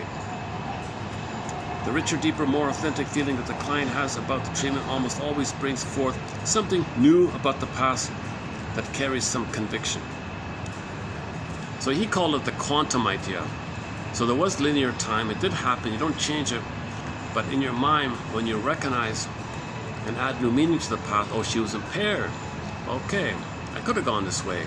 Understanding forgiveness, that sets it in, that it'd be okay in the present to allow something that would follow the healthy path. So now you're laying down new tracks, right, with new choices. Now you can't bypass. Some people say, oh, it's over and make new choice. Behavioral, it doesn't work. You got to admit, that's called spiritual bypassing, spiritual leapfrogging. So it usually doesn't work like that. You first got to give up the hope for a better past. Okay, have some sense of that it would have been okay, that there would have been a different path had you been loved. Now, identify that there is this other alternative path that you could have taken. So with that, then in the present, then when good things happen, it can link to the possible path, the road not taken. Oh, it's okay, I can accept it because I allowed that path. Whereas before, you wouldn't allow that path. It never existed. So you're allowing an alternative path in the mind, in other words. The capacity to mourn is what finally allows one to relinquish the attachment to the past. So it's all about mourning. Once again, good morning, all about mourning. The capacity to mourn, some people said all therapy is about mourning. All the problems in the world we have is because we're not mourning. So someone summarized it like that. The capacity to mourn is what finally allows one to relinquish the attachment to the past. So you want to give up this past, the only way to do it is through mourning. You got to feel safe for somebody to do so. Reading's not enough, I don't think. Sano says no. He said people read my books and then did it. Really? He's just selling his books, obviously. The capacity to mourn is what finally allows one to relinquish the attachment to the past, to perceive the present as distinct from the past, and making less necessary the repetition of the past, i.e. sadder but wiser, in connection with the capacity to remember. So you're not in this manic, euphoric, delirious euphoric chase, mania, dopamania, well, you're sadder but wiser. We attempt to discover what it is the client is not allowing to be felt, because that failure to feel costs one the capacity to know oneself and know reality. Often enough, the resistance to feeling is clear. The person will tell you, I refuse to deal with that. Too painful, I'm not going to talk about it, I'm not going to go there. I've been there before, I'm not going to talk about that again. And the person may at the moment be right, but it raises the question of what, if anything, will make it affordable for him. What would make it worth his while to mourn? What would make him feel that it would be worthwhile to mourn? Answer, okay, relationship. So here he's saying it again. You gotta have a relationship. You gotta have a caring witness for this. The child needs the actual parent to serve a holding or containing function in order for the child's experience of the wish to be a safe one. So the child has needs, or wishes, needs. Can he feel that it's safe to have those needs? Only when the mother holds him, it's safe to have it. Mother makes him scared, it's not safe to have it. So, earth opens up, soul gets pulled out. Every feeling contains the history of its own development. Every feeling contains the history of its own development, its own repetition. We feel we have no choice. Re-feeling the past inevitably risks reliving it. The critical difference is attachment now, which in reality can be different. The competency comes in feeling this. The client's capacity to feel is fractured at this point because the critical early relationship was also fractured in this feeling context. Okay, afraid to connect, afraid to feel. So, how competent is the therapist? How much? If he's knowledgeable, you might trust him, and then it works. If there is a significant emotional connection to someone in the present real world, crisis occurs which amount to the person being forced to change the way they feel in order to be in the relationship. Oh yeah, so you want to be healthy. That's gonna trigger the abandonment depression. Self-activation triggers abandonment depression, which leads to defense. So you want to do the new path. It's gonna bring up all the old fears. Simple triggering. The repetition compulsion serves as a reminder that we have not yet found a way to feel differently. Look at that. There's a Russell Zinger. The repetition compulsion serves as a reminder we have not yet found a way to feel differently. So you feel the same old, right? That expression, I feel the same old. That's the record. You haven't found a way to feel differently. You want, with the golden ball, you feel a wide range of feelings. Remember the quote, every neurotic is a music enthusiast, but he only has one record.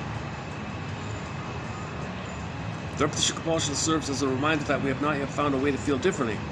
It represents a specific failure in development. Okay, repetition compulsion represents a failure in development, arrested development. Repetition compulsion means arrested development.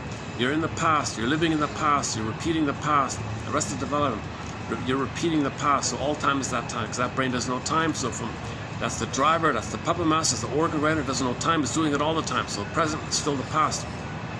Yes, you recognize intellectually the present, so it's a split like that. So your survival brain doesn't know time, but your cortex knows time. But your cortex just is co-opted to see things according to the needs of the past. So the present is like a dream. That's why people say it's like a dream. It's just you're seeing things according to the past. You're distorting the present, to fit the present, to wrench the present, to twist the present, to orchestrate the present, manufacture the present to be some new, uncanny, familiar deja vu of the past. You're repeating the past. Yes, you drive a car, pay the bills, you function, but your motivation to love and live and is all designed for the hope for a better past. So if you're a workaholic, you have a hope for a better past. Or you're manic, that's to get pushed back to pain. Mania is to push back the pain. The hope for something that'll give you a good past, that's the hope part. Or the angerness, the anger of it all. Okay, you treat others the way your mother treated you, as a memorial, as a testimony to how your mother treated you. The repetition compulsion serves as a reminder that we have not yet found a way to feel differently. It represents a specific failure in development, an unfinished task. In its broadest sense, the repetition compulsion is attachment to the past. Okay, repetition compulsion is attachment to the past. That's the Thorn idea on Kirikou and the Sorcerer. Kirikou and the Sorcerers, the French animated film. Which to that degree destroys the present. So you're not really enjoying the present. The present, you're missing the present. So you're not enjoying the present. The present's still the emotional past. every day is the emotional past. You're not enjoying the present because every day is the emotional past.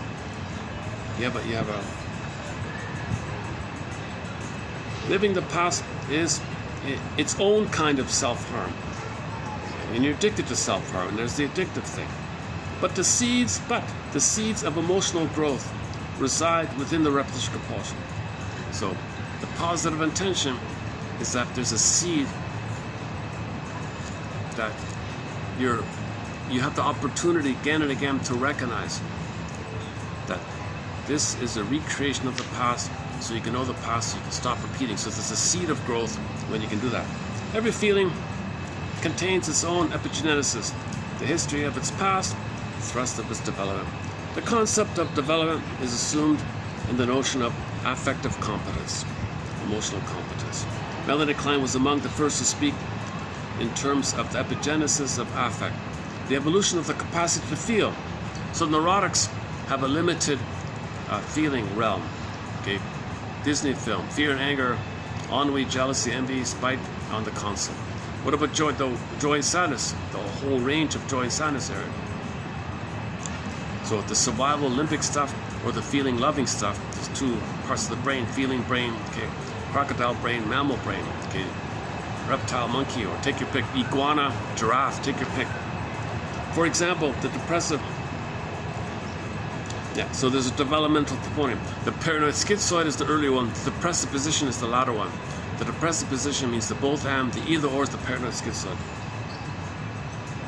Okay, parameters are introduced by the client as an attempt to solve in a stunted way the problem of relating. So these are the parameters that limit us: passivity, masochism, narcissism, dependency, externalization, blaming, isolation, acting out, scapegoat. The list is certainly not complete. Each represents the client's necessarily constricted, segmented, compromised attempt to retrieve and to heal. They all represent a failure of containment. Okay, your dysfunction means your mother never held you and soothed you, didn't quote unquote contain you. She didn't hold you and nurse you, put you in her loving arms and made you didn't feel her tenderness, the sweetness. Mother, some babies never even felt the skin to skin with the mother. Some babies never felt touch and tenderness with the mother. Man, oh man, that's real extreme. That's very cruel like that. It's supposed to be skin to skin, no towel, okay, no clothing, just make the room warm. It's skin to skin for the first 4 to 5 months. Baby sleeps on the belly, nurses when he wants for 4 to 5 months. Baby's mother should stay in bed for 4 to 5 months. It's a big deal. She can catch up on her reading. Baby sleep most of the time. Let the baby have the continuity of the skin to skin, natural feeding, and when the baby looks at the mother's eyes, baby sees that the mother accepts him, then he accepts himself. It's being wired in like that. This is the cocoon-like mother-infant dual unity, symbiotic unity, Garden of Eden, Shambhala, paradise, blissful oneness, oceanic feeling, oceanic bliss, unio mystica, participation mystique, discarded, Shambhala, Shangri-La, all these paradisical things. Babies need this thing. All dysfunction because that thing was missing. Basically, many dysfunctional things out there is because that was missing.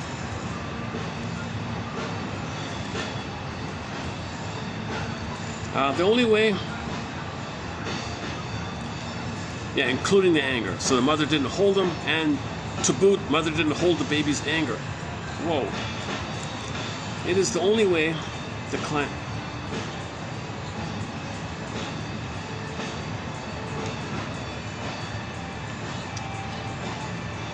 It is the only way the client has of trying to make us understand what is wrong.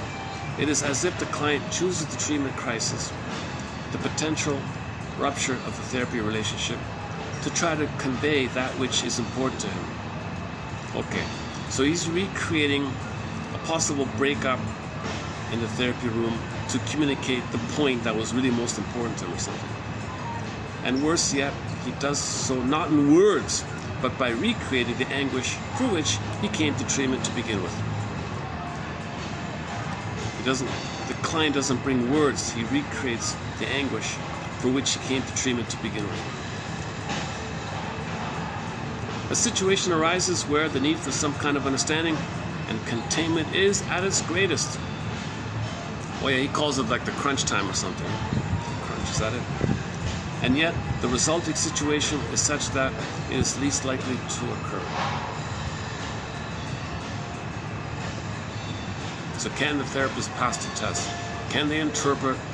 Can they communicate what's going on to make him calm down?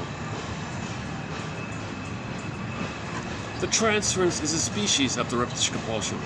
And what is being focused upon here, for the borderline, again, change the quote here, are those situations where the treatment relationship itself is seriously threatened by the need to repeat. And this is because relatedness, any kind of relatedness at all, is the unmastered task of the borderline. So those with BPD, they only relate with chaos.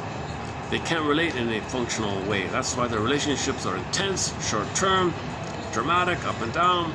So the BPD people have these short-term, intense, dramatic relationships. They can't do normal relating. They only had chaos in their childhood, so they do that in the present. For those persons whose primary developmental failure lies in the area of the capacity to form human relationships, what we see over and over again is a replication of this failure. And so the strain in the treatment relationship brought about by the quote-unquote crunch is the best indicator the therapist has of what it was that accounted for the original stunting in the BPD, in the client with the BPD pattern, in his or her capacity to relate. So the mother and the child didn't relate, right? Chaotic in the present, chaotic again. He's communicating it. The client on his end, feeling all this drama, he calls it the crunch time. Can he understand it and hold it and interpret it? Or is it gonna? But the client is determined to recreate it. So that's the crunch, that's the crisis for the therapist. Can he convince him? Psychopathology is measured by the severity of the repetition compulsion. The perspective at this point is that psychopathology represents a retrieval mechanism, a potential thrust forward. So repetition compulsion is you're retrieving the past and bringing it to the present. Healing. What's healing? It's a very specific and ingenious way of attempting to hold. Okay, no, let's not do this. Let me take this last one out. Yeah, okay, hang on, okay. Healing, a very specific and ingenious way of attempting to hold in hand at the same time both what was and what is. And it is this that the treatment process must capture. So the past and the present. Can you hold in one hand the past, and can you hold in one hand the present? Can you lend your present to the past? Instead, your past has always come to the present. Can you lend some present to your past? That's the quantum idea. Quantum healing, it calls it.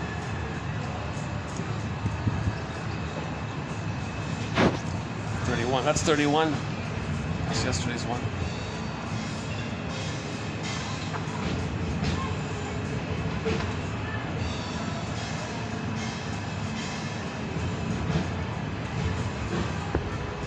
And then back at 31, at the core of every neurosis lies a repressed need, the tendency to structuralize prematurely. This is important because the major serious error that occurs in treatment is the failure to allow the client to discover his wishes in a highly unique and creative way on his own, with utter conviction. So the client's laying down the circuits, everything's traumatic, he laid it down anyways. Every neurosis represents an unmet need.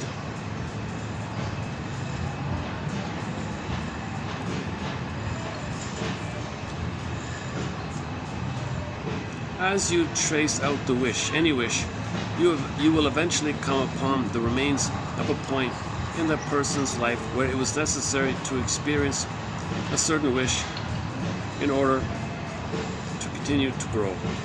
And this could not be done.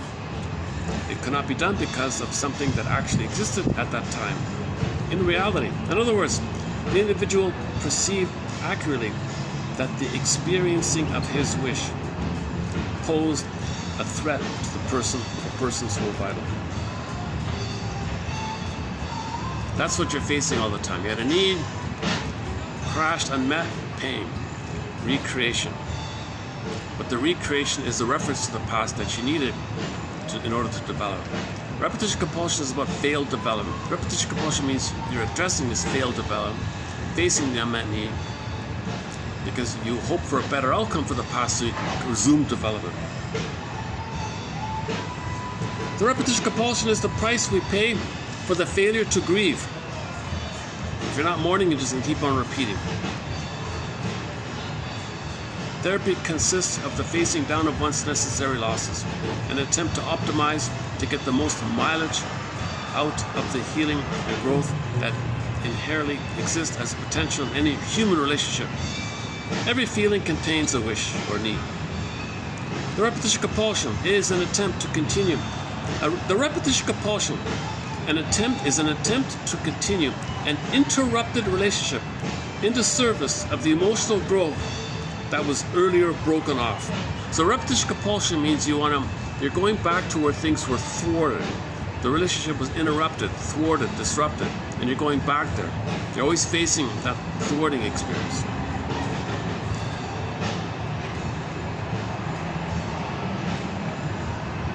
This is arrested development. And doing this, he calls it like a scar tissue. This repeating, think of it like the scar tissue. Like a physical, there's a scar. Think of it like analogous, or as an analogy, or as like a parallel metaphorical analogy. Repetition compulsion is kind of like what a scar is to a harm in the past. This repetition compulsion is like this psychological scar of the thwarted relationship, the needed relationship. It is the scar tissue of the inner. It is the repetition compulsion is scar tissue of the injury to the capacity to feel.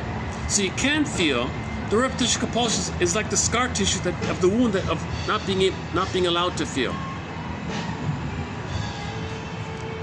The positive feeling would have come about if your needs were met, but that's all failed. The repetition compulsion represents the repetition of the interruption of some early relationship. The interruption of this relationship carried with it, in the context specific to it, a stunting and arrest of development. Psychotherapy is the replacement of the repetition with a relationship. This necessarily involves a grieving which was not possible prior to the relationship, a grieving of the relationship that might have made a difference in the past, but which was not there. The repetition compulsion is therefore inversely related to intimacy. The real relationship renders the repetition unnecessary. A real relationship, then you don't need to repeat anymore. See, you're going to replace repetition with the real relationship. If you get a real relationship, you'll mourn and grieve and you don't need to repeat. So you're going to replace repetition compulsion with the ability to relate. So can someone in your life, for one time, can you have a real relationship with somebody? See, then there'll be a mourning, then you don't need to repeat all the time. The repetition compulsion, the nucleus of the organized system, affective incompetence, emotional incompetence, a dysfunctional feeling system. So repetition compulsion, the core of it is a dysfunctional feeling system, emotional incompetence. At the core of every neurosis lies an unmet need. The symptom captures both the physical symptom or the oral fixation, whatever the symptom is, or the psychological attitude, or the oral fixation, or the bodily symptom, whatever it is, represents the wish and the defense. The symptom carries both the miscarriage of the wish, that is, a wish and defense. Had a need, mother said no, the anger turned on your body, the body converts into a symptom, conversion. Psychosomatic pain is the wish and the fear, and your anger at the mother going to the body, wanting what the body wants, or projecting your anger on yourself onto others. Prejudice. Prejudice is also a symptom.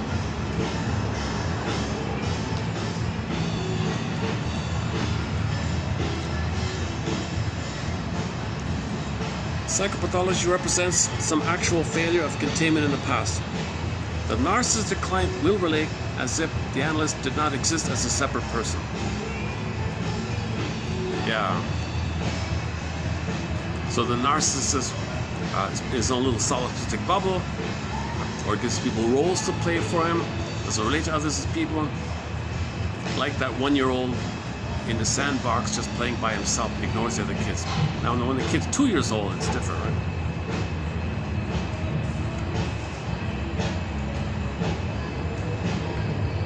Okay, let's just leave it there. That's 3131. What about 3130? What was there again?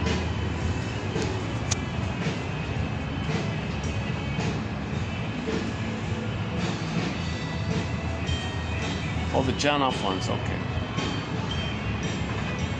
3130 is some good quotes by Janoff, yeah, okay.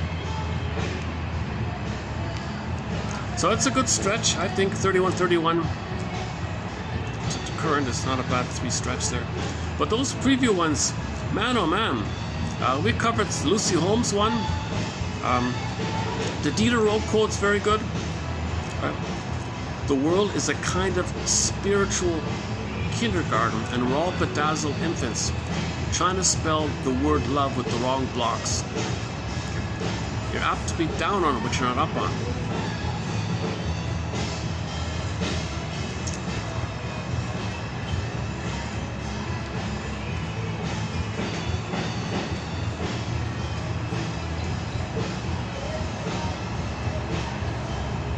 Let's check the timing. Oh, my battery's at 15%. Oh, it's 5 o'clock here. Okay, that's right. Oh, they open at 5. Oh, these guys. I mean, the upstairs guys. The waiter's gonna come any minute to make me buy a drink. So let me see if I can. Sometimes I do. Sometimes I skip it. Well, let's. We played our theme song already, right? Let's pick a fun song to end up with. I'll play a song. When the song ends, I'll hit the stop button.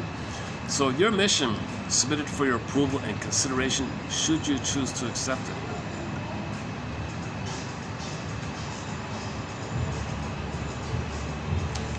Is to look up that clip by Chappelle, Mr. Chappelle. That's called the chicken or fish routine or something. It's only 90 seconds long. And think about why he got angry at himself for doing that, and why he quit the mainstream celebrity status that he had at that point. Like why that might have been a turning point for him. And how that image in the mind represents the PTSD. Not just regular, the PTSD of PTSD. There's a PTSD from, they're kind of synonymous, right? Post-traumatic quote-unquote slave syndrome is synonymous with PTSD. So what I think, yeah, maybe we can.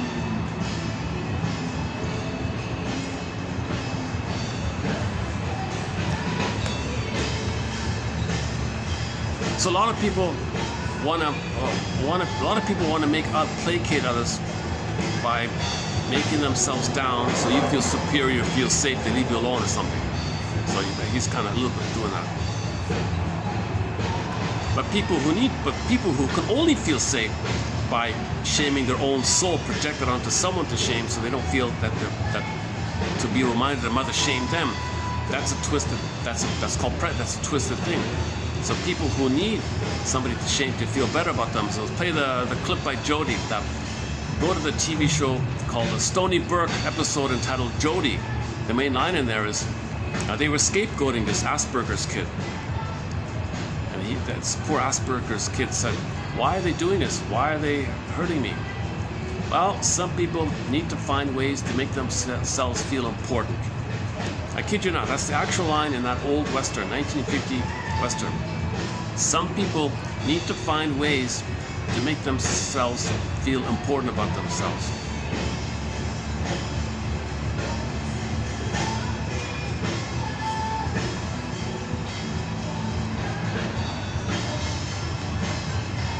So somebody can, I imagine if someone's in that mode,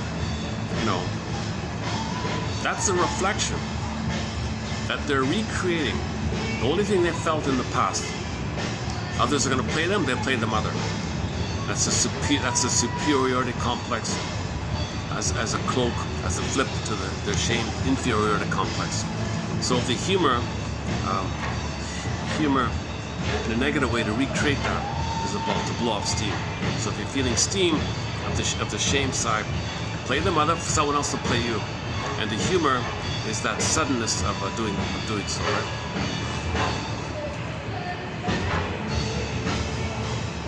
This is a high school band or something, I think. They're pretty good, eh? For high school kids.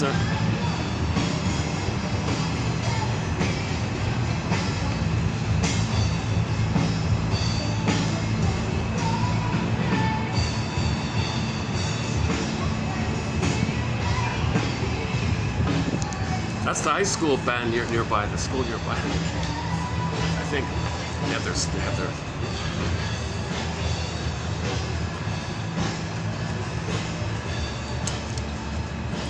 Okay, let's pick a song here. For a second.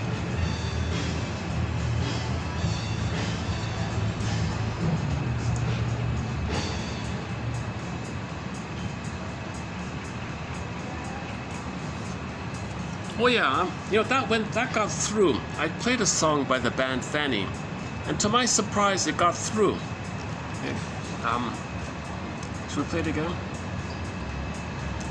It's in the shorts section, yeah. If you go to the shorts section, you'll see it there. It's called All Mine by the rock band Fanny. Oh, talk about another first female. Somebody said it's the first all-female rock band called Fanny. And that show, Decoy, was the first female policewoman.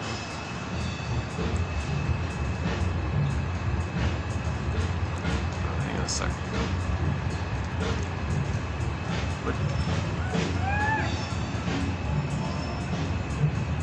Okay, Where There Is Love by Jimmy Delps. Okay, thanks very much. For the love of medicine. The psychoanalytic force in the ritual